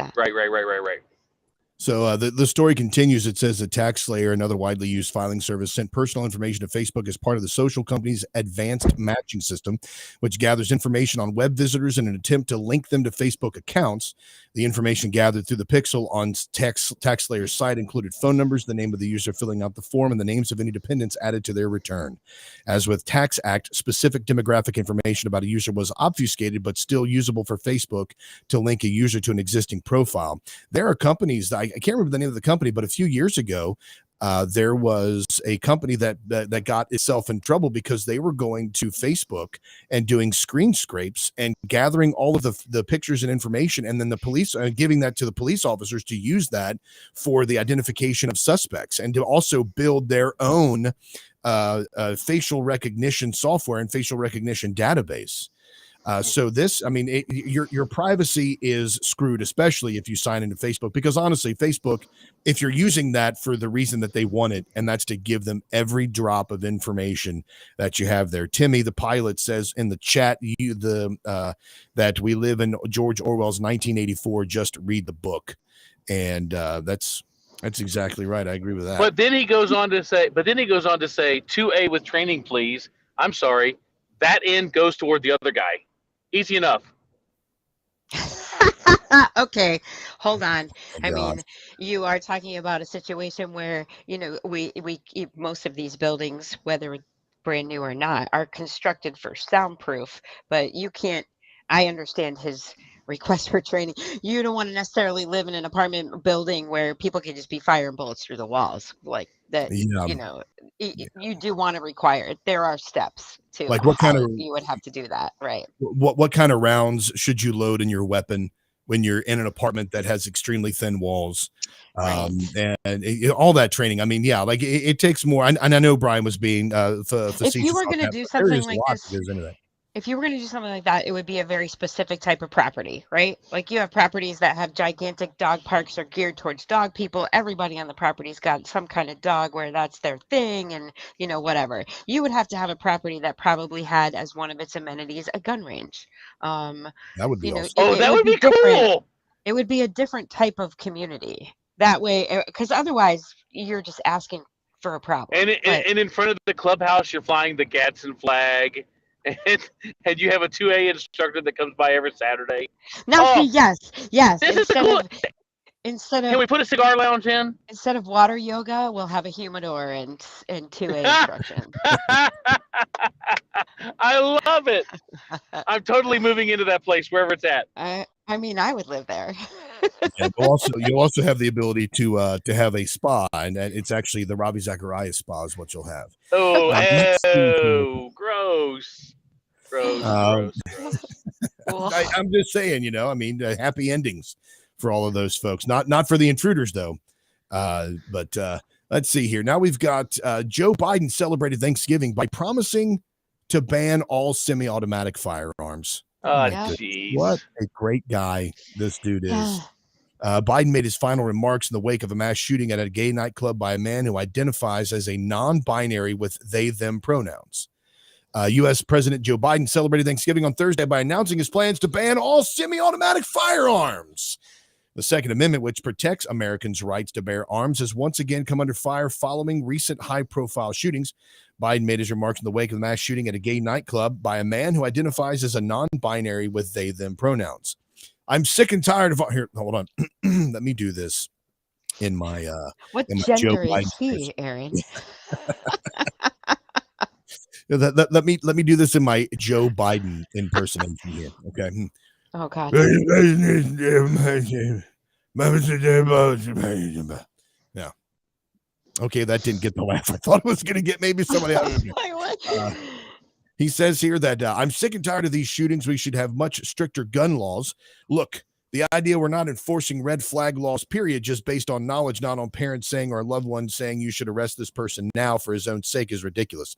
Red flag, unconstitutional red flag laws. Yeah, because only parents or loved ones tell you when somebody they think is crazy is going to do something dumb with a gun.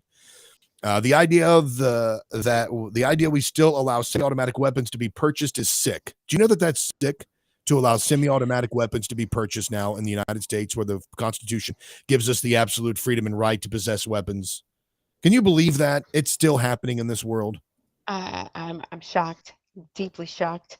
I want someone to ask the guy questions. The reporters sit there and they're asking him questions, and he's got his little script in front of him, and he's all drugged up so he can pay attention for like 10 straight minutes. But I would love for someone to just throw in something like, "What day is it? What's your middle name? What's your wife's name?" Quick break, back in a minute. Stay with us right here on The Breakdown.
Mr. President, who is the current president of the United States? I would love to hear his answer to that question. Kamala. He'd probably say Barack Obama. President, my God. what year is it? He wouldn't be lying, honestly, Aaron. Yeah, that would probably be the truth. Yeah. Well, that's the thing. We would get the truth from him. He would tell us exactly who the president of the United States was at the time. All right, so let's see what we got. We got bad theology coming up here, and then of course the Whiskey Tango Foxtrot segment coming up a little bit later also. So if you're here and you would like to leave your sound off, you can do so. Go to breakdradio.com, click on the microphone in the bottom right hand corner, and you'll be able to be on the program, and we'll make you famous. It's what we'll do. We'll make you famous. Timmy's also asking what platforms the show is on currently. Right now, Timmy, we are on Mojo 50. You can listen to us there. You can also listen to us by going to the Next Gen USA. That's TEHE, the Next, NEX, Gen, GEN, USA.com, the nextgenusa.com. And that's where you can also share the word about the show. You can also go to breakdradio.com and share any of the shows that you would like, any of the podcasts that are available after the show posts. You can share those there with everybody. We have a couple of selections that I've chosen to be kind of a better representation of the show. So if you're a new listener, you can go to the website and catch up by listening to the recommended programs if you would like to. Otherwise, any of the programs there are family friendly-ish. We have our resident pastor on the program, so he kind of keeps us in line. Maybe not really possible. Not really. Not really. Okay, Not right. really. I'm sorry, Pastor. Yeah. I do not want my fingerprints on this train wreck. Okay, I'm just here for the fun. Just as long as you keep your hands on the wheel right now. Brian's traveling right now. He's headed from northern Kentucky. He was heading from his northern Kentucky home back to his home in the hills of Paducah, Kentucky. That's why There are no hills in Paducah. It is flat as a flitter out here. Are you serious? I don't even know if I've ever been to Paducah. Is it? No, you got to come out and visit me sometime. But right now I'm on the Western Kentucky Parkway, and other than going up and down like this, it's just a straight shot. I can see for like 4 miles ahead of me. Oh, wow. That's crazy. Well, let's see here what we can get into. You know what? Let's just go ahead and do the bad theology segment. I love this segment. Yeah, so here we go. Let me go ahead and all right. The stinger. Sorry. What was that, Brian? I said the stinger's the best. That's the way it is. All right. To hear sing. That's right. Let's do this.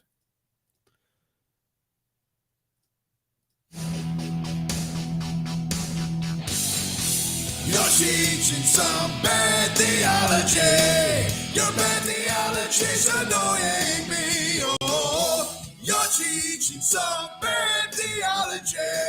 Repentance is the only cure that you need. That's right, ladies and gentlemen. It is the bad theology segment where we take a bad stinger and we use that to springboard into talking about people who have wonky theology. And that is so. There's a couple of things that revolves around the Mormon church. Now, before we get into this, I want to let y'all know that I do love Mormons. I think they're fantastic people. They're fantastic. I love the Mormons. So great. Disclaimer up front. That tells you really how bad this is about to be. Well, It's going to get ugly. I mean, it is theology. And if we're going based strictly on theology, then yes, we're going to have to, we're just going to have to go at it like it is. Yeah. Because that's bad theology right here. First up, I guess the first thing I'm going to do, I'm going to hit on I'm going to beat up. I don't think Debbie's listening. I think she's in Florida, so I can do this right now. She'll probably listen on the replay. But this is Dallas Jenkins. Dallas Jenkins is the creator, he's the executive producer of The Chosen. If you've watched The Chosen is supposed to be about the life of Jesus. And there has been some controversy over the fact that there are a lot of Mormons that are working on the set and working in the production of this. Now, it's not just Mormons, it's Catholics and Jews. So you have a lot of people, and I understand you're surrounding yourself with the historical folks, people who have the historical accuracy and can add more depth and richness to that. Sure. Catholics, their history is our history up to the Reformation. Jewish history is obviously Christians' history up until the advent of Jesus Christ. At that point, it was exposed to the Jewish nation was a separate religion that they're following God and their God, and then we're following Jesus Christ. And then you have the Mormons, who came about in the 1700s by Joseph Smith, and there's quite a bit of again controversy over those folks being part of the production, because some of that theology begins to creep in to the actual teaching, right? So as it to the actual teaching of the program. So as it gets incorporated, and as more of those folks begin to be utilized for the writing of the show, then some of that theology also gets included. So here is what Dallas Jenkins has to say regarding Mormonism, because a lot of people are defending this. But here's what he says and what he has to say about Mormonism. So here we go. Let me make sure this is yep, there we go. We're good to go. What's funny about the LDS folks is you guys seem to be, even though you're the most controversial, you seem to be the least confrontational. It's just like, hey, we all love Jesus. Let's just, I just want to let you know we love the show. And when people start going, hey, you're a Mormon, you're going to hell, you just like, hey, whatever. It's like it kind of seems to roll off your back. Maybe it's because you're used to being on the outside sometimes. But yeah, it's been so fascinating because even my family members, when we first started this relationship with VidAngel, part of it was, well, be careful. Just so you know, VidAngel is a Mormon-owned, Mormon-begun company. VidAngel is that where you can take programs and put it through a filter service of VidAngel, and then it removes all the sexual content, blasphemy, curse words, anything that you would find objectionable for your children. Because of the common misconceptions about our different belief systems, but also just protecting the show. Like, will the audience be bothered by the fact that there are LDS people involved? Personally, I didn't really care because I've worked with people of all different traditions, I've worked with atheists. I've partnered with people who've distributed my movies who had zero desire to, or connection to Christ and couldn't have cared less about it. So even if I had significant disagreements with the LDS community, which I've learned I have fewer than I thought I did, but even with that, I was okay. I was comfortable with that because as long as they're treating the show properly, that's all that matters.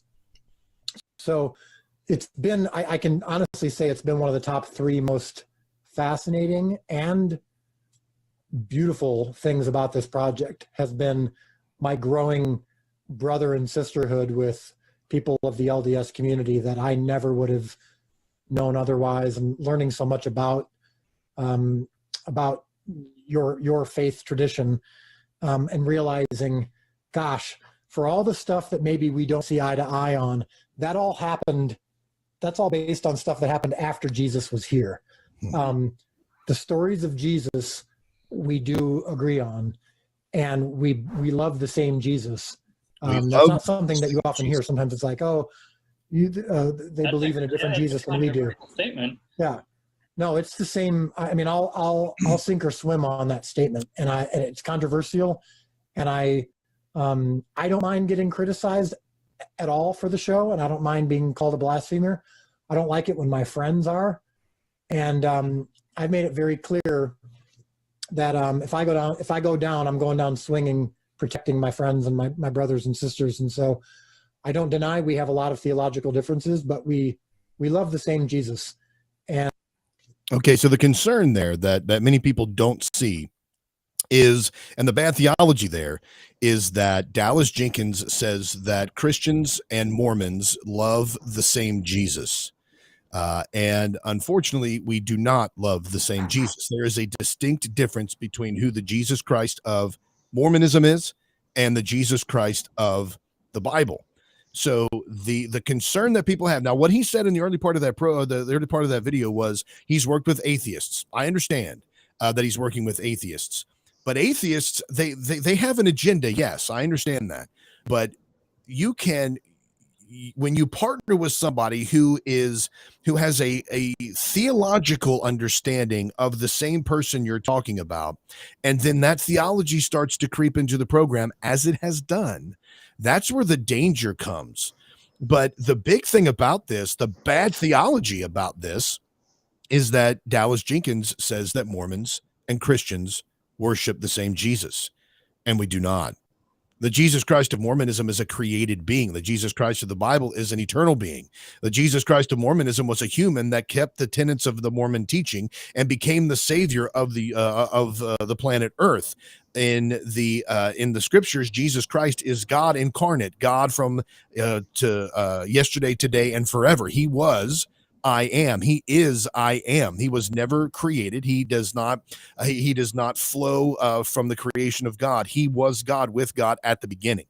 So there is this misconception that we do worship the same God, but we don't, and that's a hindrance as well to evangelism.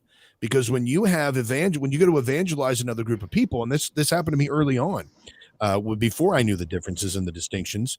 When you go to evangelize a certain group of people and you believe that you worship the same Christ, what's the point of evangelizing? So Dallas Jenkins has some really bad theology, and The Chosen is a dangerous show. I'll say it again. The Chosen is a dangerous program for people to watch and for Christians to espouse. So when you're out there talking about how awesome it is, just be really careful.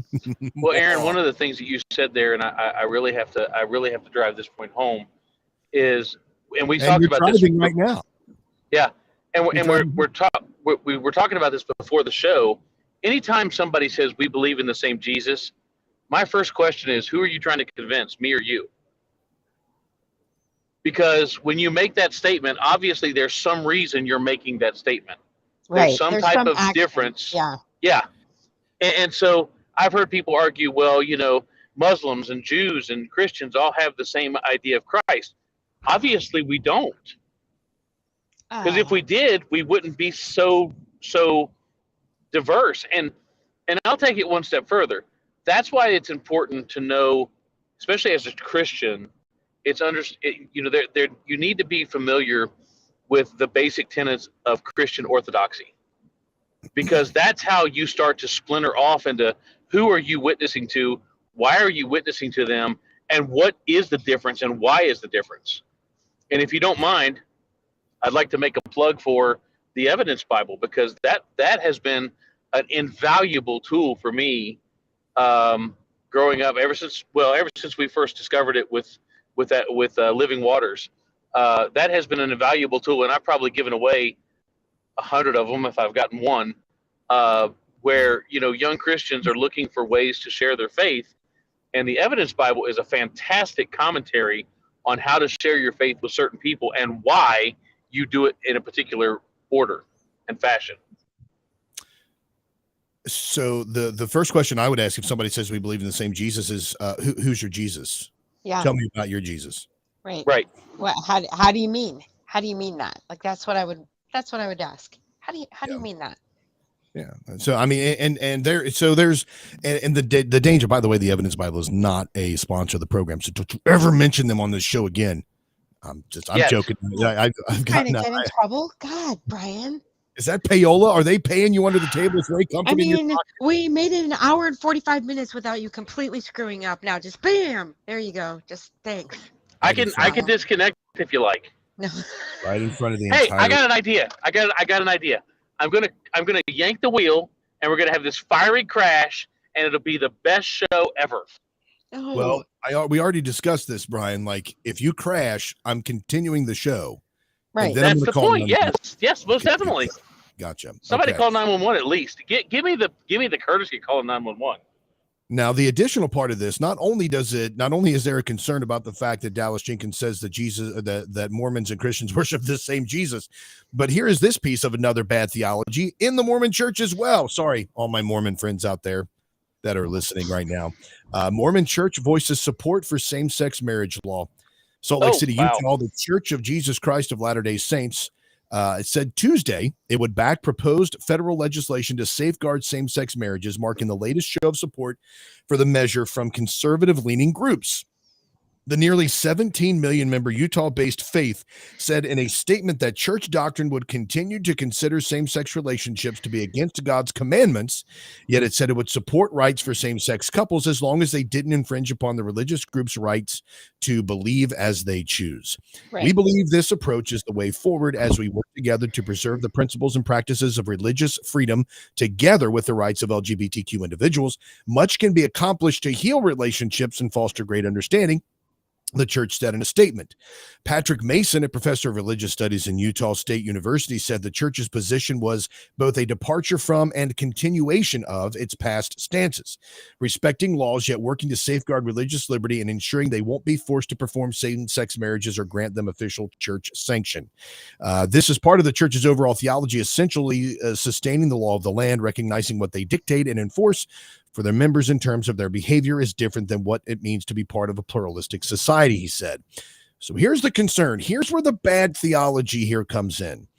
The bad theology comes in that the state is somehow able to recognize or do something that is contrary to the word of God.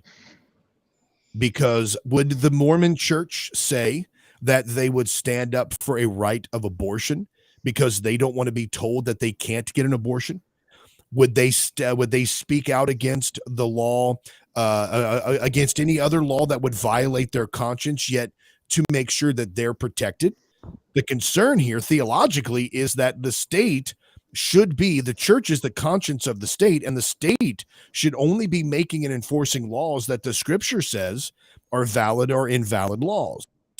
So to say that they would want that to be a part of or to continuate or perpetuate would remove from us the ability to be the conscience as the church speaking to the conscience of the nation. What say you, Erica? I mean, I don't even understand why your church would get into anything agreeing with law in that manner. I don't know why you would come out and support that. You're the ones that are supposed to be against the things and stand up for that. You're supposed to be the backbone that helps the people stand up for what's right. Exactly. Agreed 100%. So like, I mean, it's kind of gross, right? But I mean, Mormons in general, I question because, you had somebody ate some acid and talked to a salamander and you have a religion. So, I have to think twice It's about the it. Geico gecko. Right? It's- no. 15 minutes can save you 15%. on your internal security. Right? So I question Sorry. it in general, but then, you can add to it that, come on, now you're going to say that's okay? I mean, what? Just throw out what do you mean? Just throw it out. That was hilarious. Now I do take a small issue, however, because in Genesis, Eve did get herself in trouble by listening to a snake.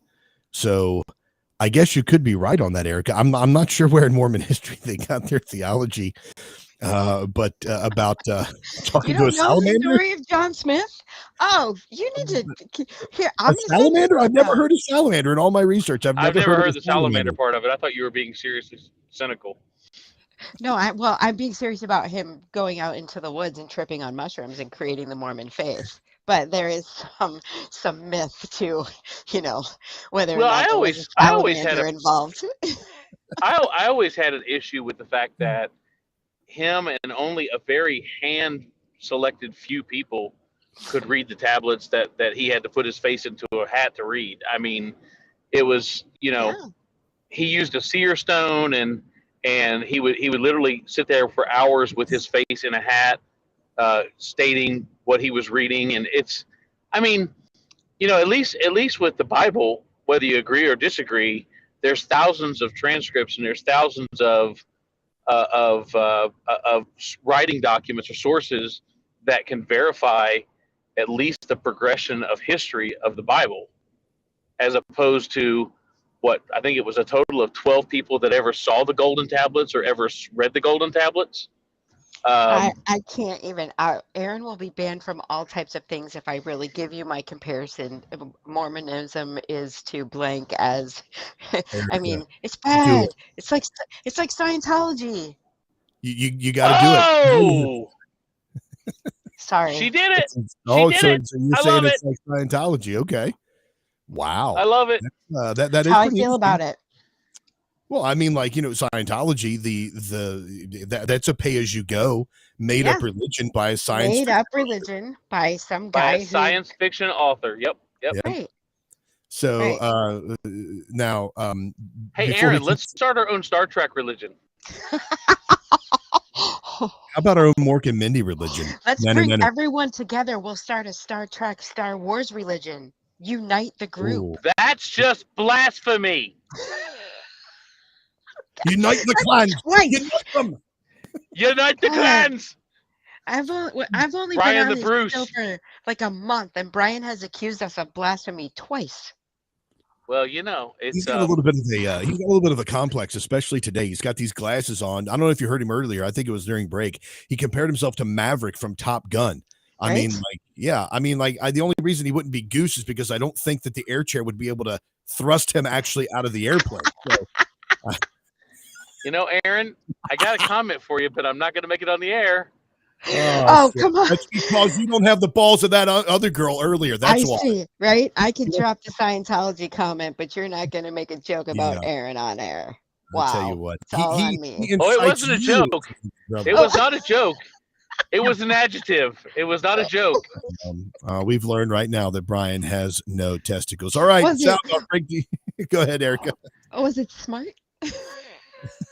Oh, it that was the very adjective? smart. Handsome. It was very smart. Yes. Intelligent? Yes. All right, folks. BreakDRadio.com. Click on the microphone in the bottom right-hand corner. You can sound off, as did. I'm questioning the validity of this ordination here. Reverend Raymond. Reverend Raymond Lee Pugasol. Here we go. Just a moment. Let's play this here. Brothers and sisters. Now, hold on just a second. If this is what was played, I'm not going to play it on this show. Because if that's what I think it is, hold on just a second. Brothers and sisters, give me your ears for the Lord. We No. can't hear today. Yeah, No, no, I'm don't not going to play play that. Don't I'm play pretty that. sure it's the one I heard, and I'm not going to do it. Sorry. Don't play that. So we'll get rid of that. Bam. Okay, so. You're going to have to tell me what that one was all about when we get off the air. But anyway, so if you want to leave, yes, I want to delete the message from Reverend Raymond Lee Pugasol. So if you want to leave a sound off, you can go to breakdradio.com, click on the microphone in the bottom right-hand corner. That's where you can leave that. Here we are, though, the last waning few minutes of this Thanksgiving Waddle show that we're doing. And it's time now for the Whiskey Tango Foxtrot segment, folks. Here we go.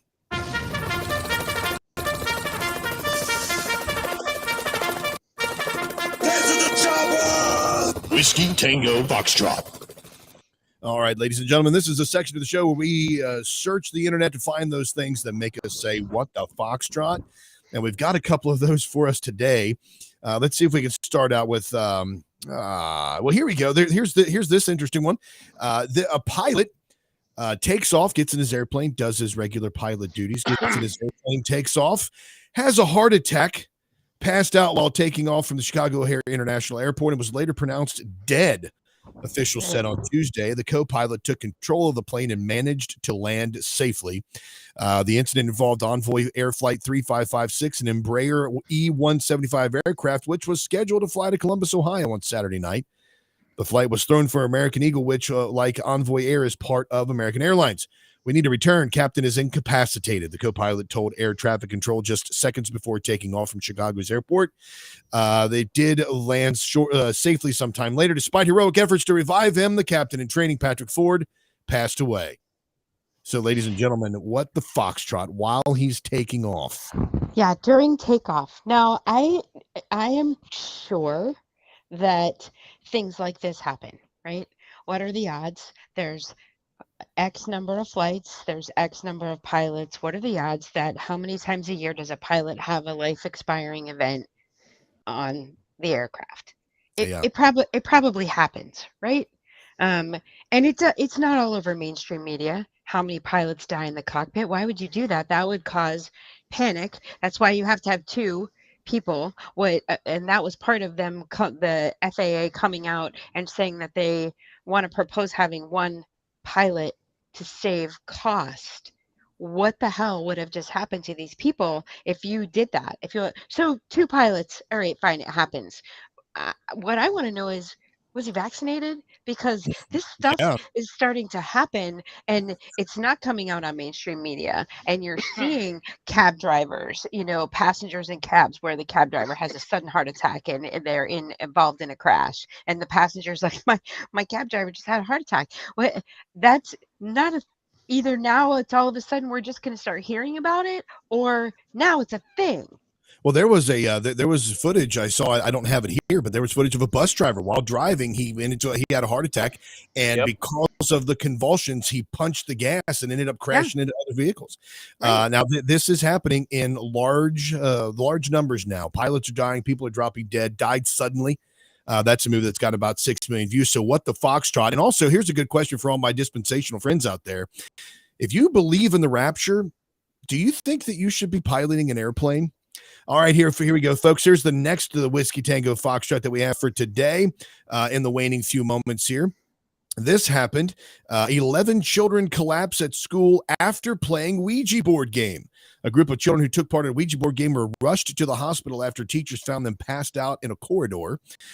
They were hospitalized after vomiting and passing out after playing the Ouija board game. They were found in a corridor by their teachers at the Agricultural Technical Institute at Hato, Colombia. The students suffered violent vomiting, muscle spasm, which medics said due to food poisoning.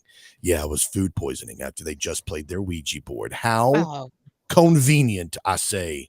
How convenient.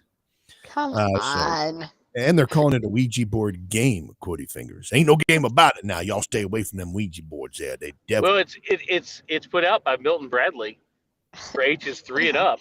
I mean, it's a game. And they're in Colombia. Did they drink the water? Come on. They got Montezuma's revenge. Oh my gosh. That's horrible. That's horrible. Timmy the pilot says here, just about the pilot thing that we were talking about, he says, I die laughing when I'm in the cockpit. Interesting things happen up there and never tip the pilot. Does it matter if you're piloting a plane if the rapture happens? Think about it. Well, it matters for all the other people that are behind you. So, I mean, like, if you believe in the rapture and it happens. Here's an interesting one as well for our final Whiskey Tango Foxtrot today. A priest, an ex-priest, let me make sure I say that for all my Catholic brothers and sisters out there. Ex-priest pleads guilty to obscenity after filming threesome on church altar.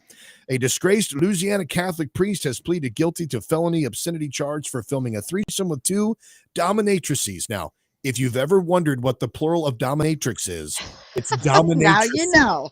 You now know it. Now you know. Travis Clark I had to look it up because I wasn't sure what that was. Did you think they spelled it wrong? I wasn't sure what it was.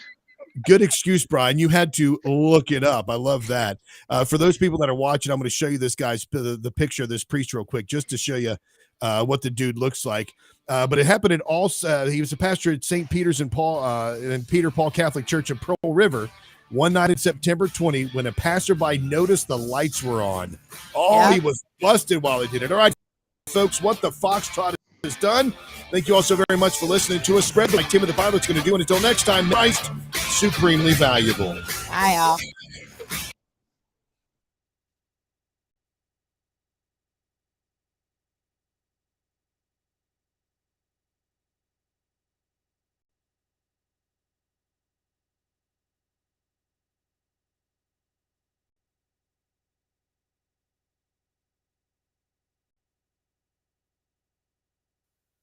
All right, we should be good. We're off with the off on Mojo right now, but we're still live on all the other platforms that we're currently on. So if you're still watching us on YouTube or Facebook or any of the other places out there, we can continue the conversation here for a few minutes.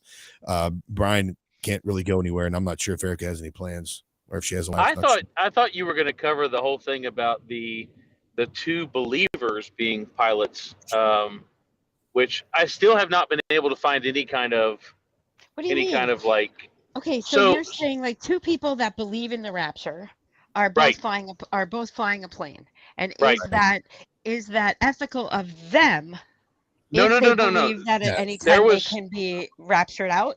I there would was a raise Like the ethical story. question on that. Yes, I would raise the ethical question on that. Well, yeah, but there was also a story where, and I remember this from years ago, where supposedly a couple of airlines had put out a public policy that if you had two people who claimed to be Christians and believed in the rapture, that they Mhm. could not be pilot and co-pilot for that very purpose. Well, maybe they can't. I don't really know. I mean, I took a I would flight. agree they shouldn't be, but I think it was actually the story was there was a policy about it. There might be. Whoa, oh, I don't. Timmy, are you still in the chat? If you are, tell me, because he might. I mean, he would know. He might know, yeah. Um, I don't know. Isn't there some kind of protection against that? But I guess in light. Oh, he says it is a thing. Timmy says yes, that is still a thing. You The owner can't. saying, You cannot have two believers in the cockpit. They actually make sure that you don't. They actually separate Christians from like you don't. He said he's You never heard of. I'm sorry, what did I miss? no, yeah, hold on. So just to clarify, Okay, I Timmy, can't. if you want to call in and leave a sound off, you can go to breaktradio.com and click on the mic and leave a sound off, or if you just want to chat there and tell us, is it a regulation or a law, whatever, that two believers that believe in the rapture cannot. Oh wait, he says he's never heard of such a thing, Brian. Okay. Right, that's what I Actually, read. That's what. backwards. Yeah, sorry, that's what I was checking. Okay, I think his yes was an answer to a different question. gotcha. Tim, Okay, Timmy's answer to me is always yes. okay. I'm just kidding. I just. All right, so let's see. Maybe that's why Erica knew what the plural of dominatrixes was. No, are you kidding? That was a joke. Come on, now that Oh was my funny. God. I That mean, was that would funny. be, oh no, I'm not saying it wasn't funny. I'm just like, can you just picture like the 5 foot I'd have to wear platform boots like this high and, that'd be bad. Oh my god! I gotta think about that. Hang I'm on. just imagining Brian. Stop it, man! What are you doing? I mean, like, you be careful out there, Erica. You're gonna get Brian all worked up. He's gonna pass out while he's driving. He's on blood thinners. Remember? Listen, I'm just the thinking, like, pastor needs to keep himself in check there. You're yeah, for driving. real. Be I'm I nice. just said it was wondering. funny. I didn't say I was contemplating it. No, it is funny. You did say, let me think about that for a minute, because all I thought about was like the Keebler elf tree with a bunch of elves dressed in like leather, like Yes. and assless chaps and all of that, like walking in Yes. and Oh out. golly. I was thinking the shoe gnomes from Pinocchio suddenly got very dirty. You want me to make some cookies for you? Yes. Wow. May I have another one? What was that, Erica? Brian, you're gonna have to go through a cleansing process in between Saturday morning and Sunday when you go to give your sermons, because there's got to Exactly. be some kind of like, ooh, how when they say if you go on a ghost hunt, you've got to cleanse yourself from anything you might have picked up on the way before you go home, right? You're gonna Stop and need to buy do some that. sage. That's what you need to do. Buy some sage and Yeah, disinfect keep your it in the car. truck. Your truck. Throw some salt Just over your know, left shoulder. just know that I pray for you guys daily. Trust me. Oh my God. Why not? Yeah. I don't want to tell you this, but now you're the third person in my life who has told me that. I pray There for you go. daily. Oh no. Well, that's a good thing, and I I must really be in trouble. it's like, It depends on who's praying for you and what they're praying about. Well, do you want this priest praying for you? Look at this guy's face. Oh my negative, gosh. right? He does look a little creepy, honestly. So You know what I want to know? And this is so sick. Did he have his collar on? I mean, they were filming it, right? So Of all I the want to things to know. ask. Yes, he was filming it. There had to be some type of genre he was going for. Like, why are you filming that? You're on the altar. I'm betting you he had his collar on. So, Erica, is that like a thing for you? No. With the collar, you like see a priest in his frock, and you're like, ooh. No, listen, you don't even want to know. No. Please keep in mind the bishop I was confirmed by was sent away, became a cardinal, and was then prosecuted. For So what? Prosecuted for what? moving around priests in the Catholic Church that they knew were guilty. Cardinal Law. I'm sure you've heard of Cardinal Bernard Law. Yeah. Okay. So that was the one who confirmed you. That was one who baptized when you were When he was a bishop, he confirmed me. Yeah. Okay. In Boston. Wow. Yeah. Wow. They're sick people, man. And then I was a sponsor for someone that was getting confirmed, and I had a very disgusting encounter with a deacon. And at that point, I think I was just like, yeah, that's it. I'm done. So Anyway. So let's see here. So were you born and raised Catholic? Were you baptized, or did you come into the church later? No, I was born and raised Catholic. I went to Catholic school until I went to college. Gotcha. Okay. Yeah. This guy came in the church. It says the 39-year-old was serving as a pastor at Saints Peter and Paul Catholic Church in Pearl River when one night in September 2020. So he was a priest at the time. A passerby noticed that the lights were on inside the church. When the witness peered through the window, he saw a half-naked Clark having a sex romp with two women. Half-naked, because he was wearing his collar. God, it's like 99% naked. He saw half-naked Clark having a sex romp with two women in corsets in high-heeled boots atop the altar.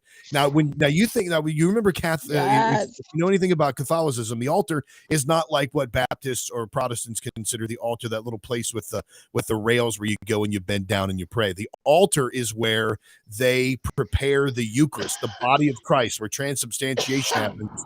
The bread becomes the body, the blood, the wine becomes the blood, and that's right. One of the most sacred places in a Catholic church. And here this guy is as a priest, breaking his vow of celibacy, blaspheming God, and having sex with two women on top of the altar at this church. Yep.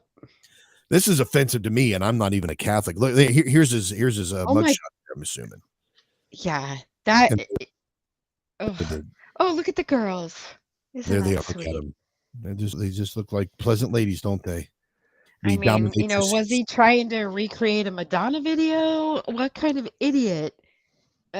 And you left. If the lights are on in church at night, somebody's going to come by.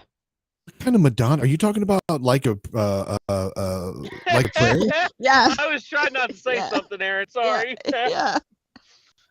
Oh man, I tell you. What are you? Sorry.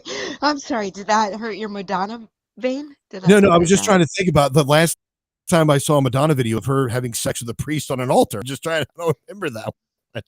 No, just the blasphemous anti-religious videos that she would make at times. Yeah. Gotcha. That's what I was talking about.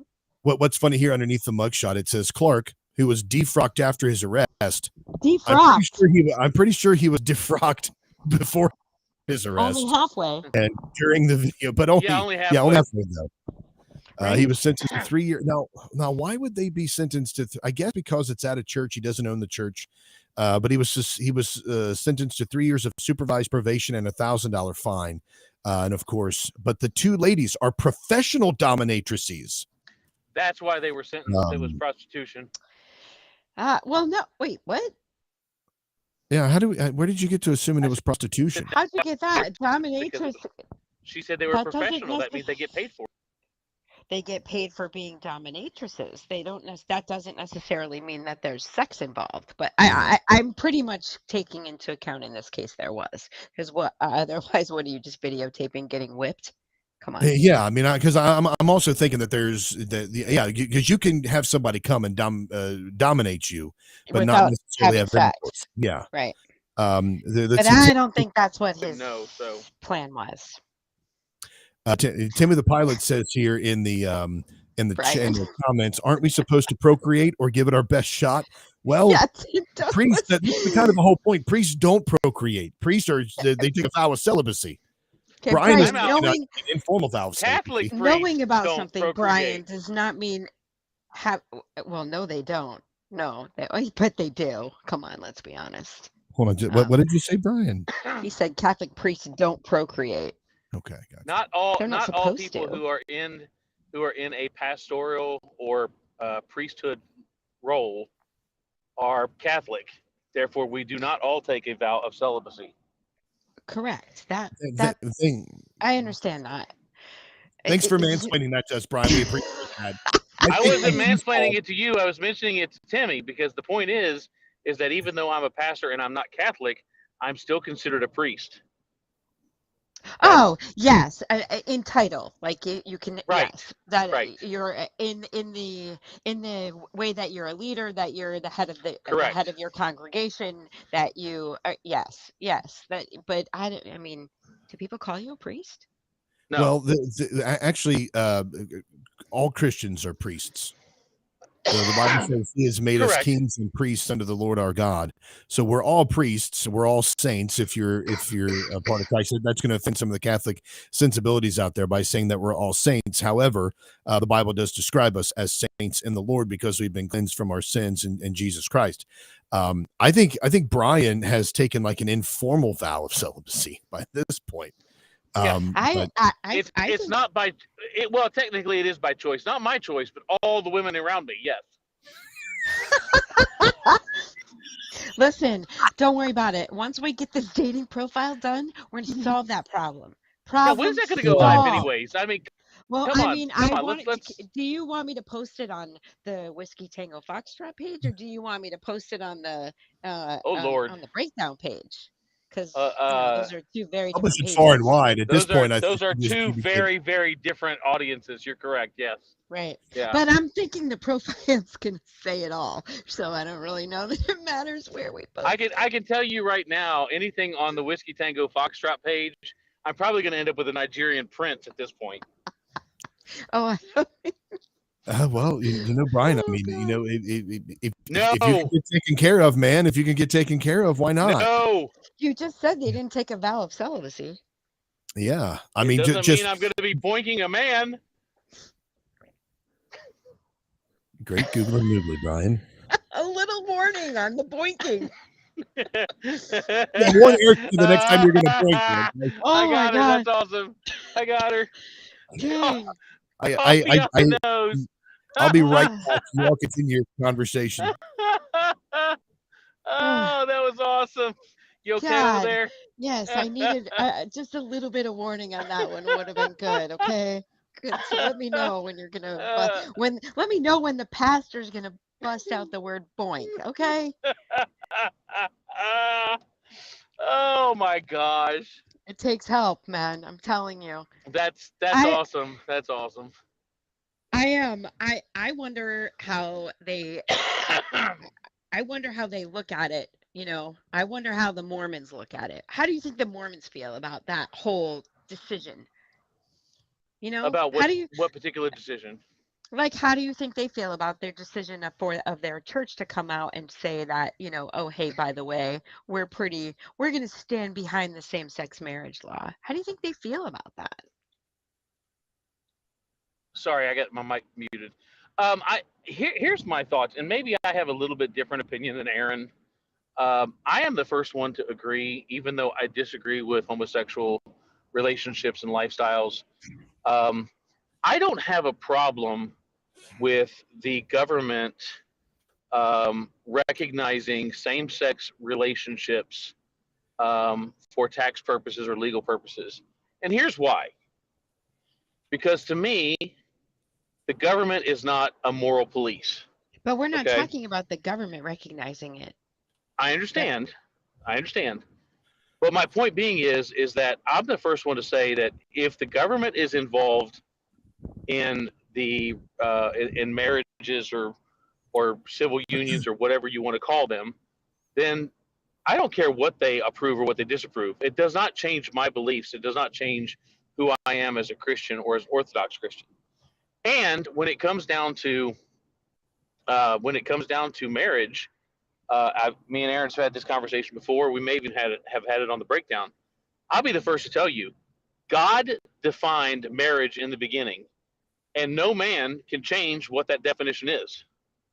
So you can talk about same-sex marriages, but it's not a marriage.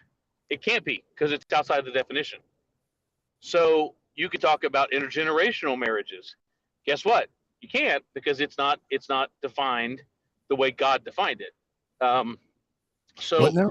What did you just say? Did you just say intergenerational?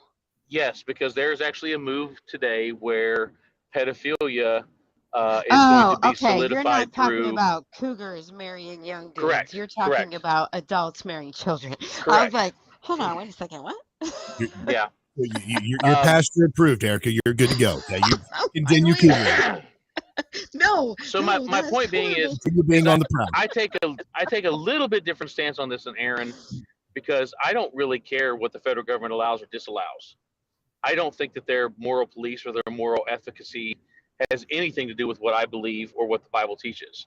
Then you Now, shouldn't comment on it in that way, right? I Like the Mormon church should not be commenting on it in that fashion. agreed. But since they have, and that's the leadership. Now, if you're That's what I'm asking what, saying. yeah, if How do you're you asking think what the the actual people feel general about that? I think the general population of the church probably is going to have a major issue with it. I would hope so, but nobody seemed to have a problem when Catholics started being okay with it, when they started saying that you could when they started giving communion to people who had divorces or who had their marriages annulled after having children. How do you do that? Or like all of a sudden it's okay for um you can knowingly have an abortion and still receive communion. What the no. So Well, how is okay, that so okay? when you say when you say the population in general, I think that we got to be very careful not to have these overreaching terms, because I know there's a lot of Catholics who have a major problem with all of that, right? But then I also know Catholics who don't care about all of that. So it's hard. It's like when I say all Pentecostals believe X, Y, Z. You can't say that, because not all Pentecostals believe X, Y, Z, right? There's certain groups of people that believe this, and certain groups that believe that. I think And it's the that same way in the and Mormon and the Church. I think you have a stronger conservative side of the Mormon Church that still doesn't agree with any of this. But then I also think that you have a different progressive version of the Mormon Church, which is trying to be more accepted, and they're trying to split away from the traditional Mormon values. Um, and there was a big move just a couple of years ago where they were really pushing the name Church of the Latter-day Saints and staying away from Mormonism altogether, because they were trying to separate themselves from the old traditional Mormon values. I mean, I guess I'm not Mormon, so they can do what they want, but which side of which faction that you speak of is the side that isn't the side of the Mormon church that wants to continue polygamy the same side that is against the traditional Mormon, that's against this whole Mormon church support of same-sex marriage laws? Agreed. So I don't, I don't know. How do you do but that? even the polygamy believers are extreme right of the mainstream Mormon Church. I tell you, I can never be a polygamist because I would hate to disappoint more than one woman at a time. Jennifer May said in a comment, she said, I love that your brain went to cougars. If that becomes outlawed, that's a hill I would have to die on. I'm so sorry, Jamie. I'm not gonna have a problem with the cougar. I'm just saying, just throwing it out there. I'm just, She said, "Look, I'm saying it because I have a problem with it, or at least I'm always like, yeah, I'm not. That's not going to be a thing." And so you have a problem with older women going for younger men? I always said I would not. I don't have a problem with it at all. Okay, gotcha. So I just was saying I couldn't, but then I did. So it was, yeah. Well, evidently. Wait. Did you say? But then I did. My current relationship. Okay. My current relationship is younger than me, and it's a point. Okay. It's a point of contention. Gotcha. So, okay. All right. But how much younger than you is this current relationship? 7 years. I'm 52. But that's not a cougar. Like a cougar, I mean, you got to be, I think you got to be like 20, 25 years. Like you got to be going after freshly turned 18-year-olds. That's what I said, but you know how the jackholes can be. So, Yeah. But I would also wonder, why is it that a woman can go after a younger man, but when a guy goes after a younger woman, they're a perv? Look, if it were up to me, and okay, please take all religion out of this comment because this is just a joke. Oh But God. I've discussed this like with my parents. We have this discussion. If you did it correctly, and my mother was like, this is how really it should be. All religion aside, because it doesn't work if you're religious. A man should marry a younger woman to have and raise his children and leaves her his fortune with the children. Then she, in turn, marries a younger man who learns everything he needs to know from the wiser older woman, and then marries a younger woman to have the flock and raise the children. That it goes backwards. But that also would be everyone would have to get married twice. So yeah, so that would be, that's like the circle of life, Yes. pretty much. Yeah. But it, yeah, dependent on women. So, there's that side of it. But Well, so Timmy says here that he has a problem with AKA cougar. Just yeah, saying. yeah, So he he has does. a problem with older women going after younger men. Certain older women, yes. Certain older. Yeah. What's the certain? What's the difference? Like, Some older women are predatory in nature in that relationship. It's not just going after a younger guy because you think that maybe he can keep up with you intimately. It can be a very manipulative situation. so cougars. When we talk about cougar, like that relationship, that is just a sexual relationship. That's not a marriage. Just an age difference. Is that specifically? If you are a single older woman who pursues younger men, you are what is considered a cougar, right? Okay, gotcha. Yeah. I'm learning me something today. You're learning me because I don't know much about. I mean, I would call my wife a cougar. She's older than me. She went after the younger, attractive men. But you're married, so that's Then not really a cougar. Okay. You're already married. Well, maybe at the She time. could manipulate you, Aaron.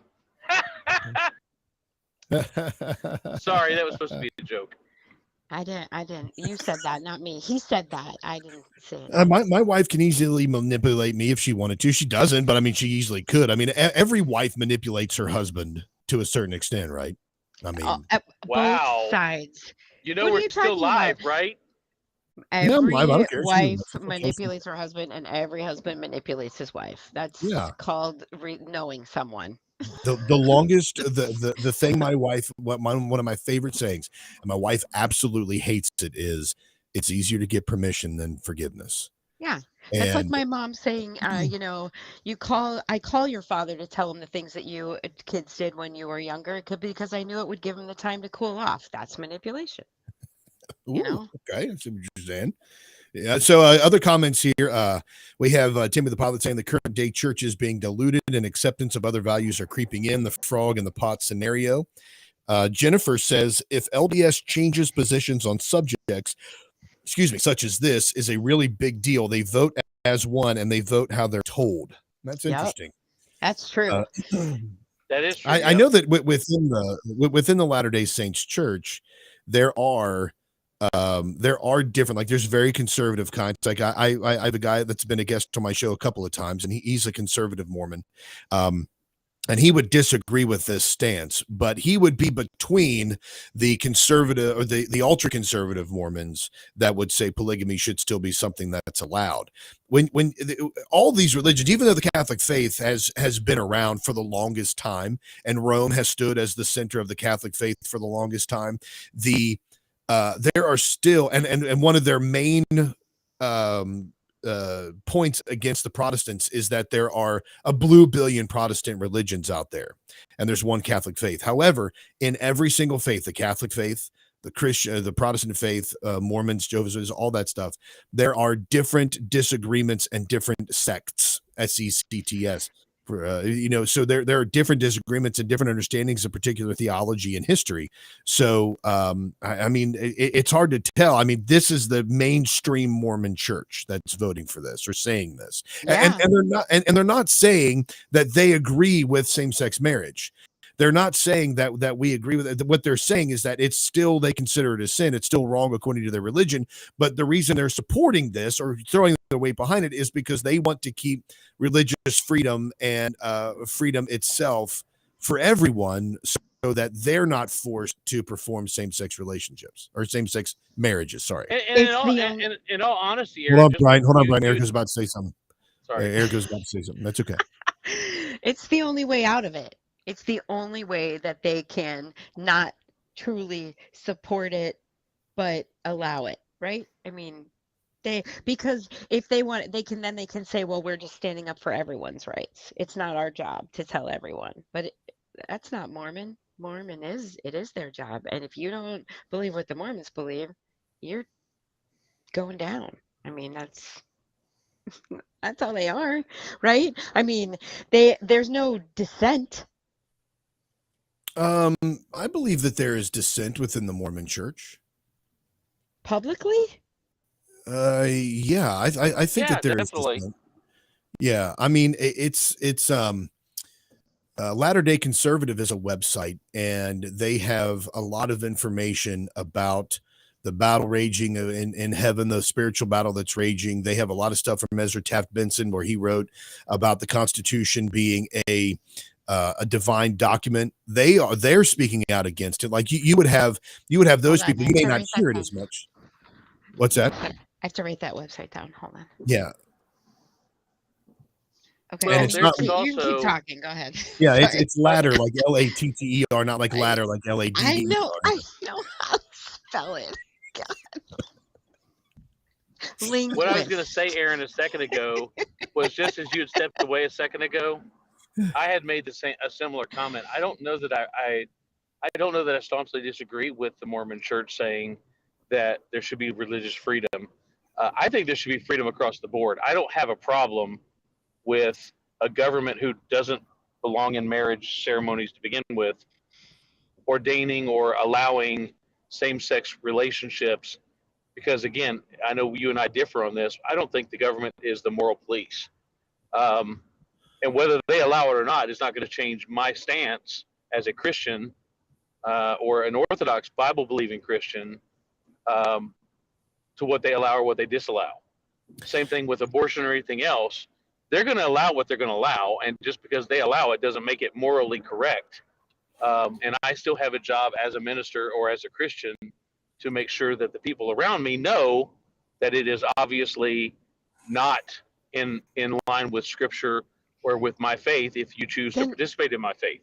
then why have a comment on it at all, right? Like Yeah.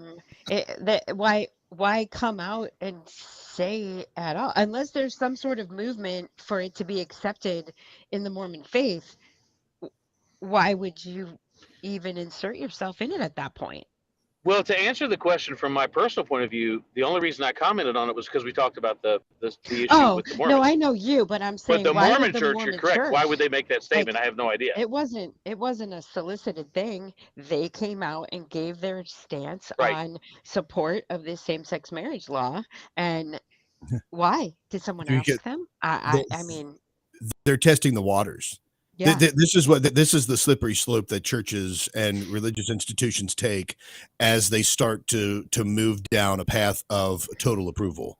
And at It first I starts thought out. maybe, yeah, I thought maybe there was a candidate running. I thought maybe that was from earlier this month. And maybe there was a candidate running that maybe was Mormon or and was for or against this or in some way. So they were trying to give support or lend to the vote, but it didn't come out till after. So I don't think that was the motivation. I don't know that there was any other than here, wait, let's see what happens if we do this.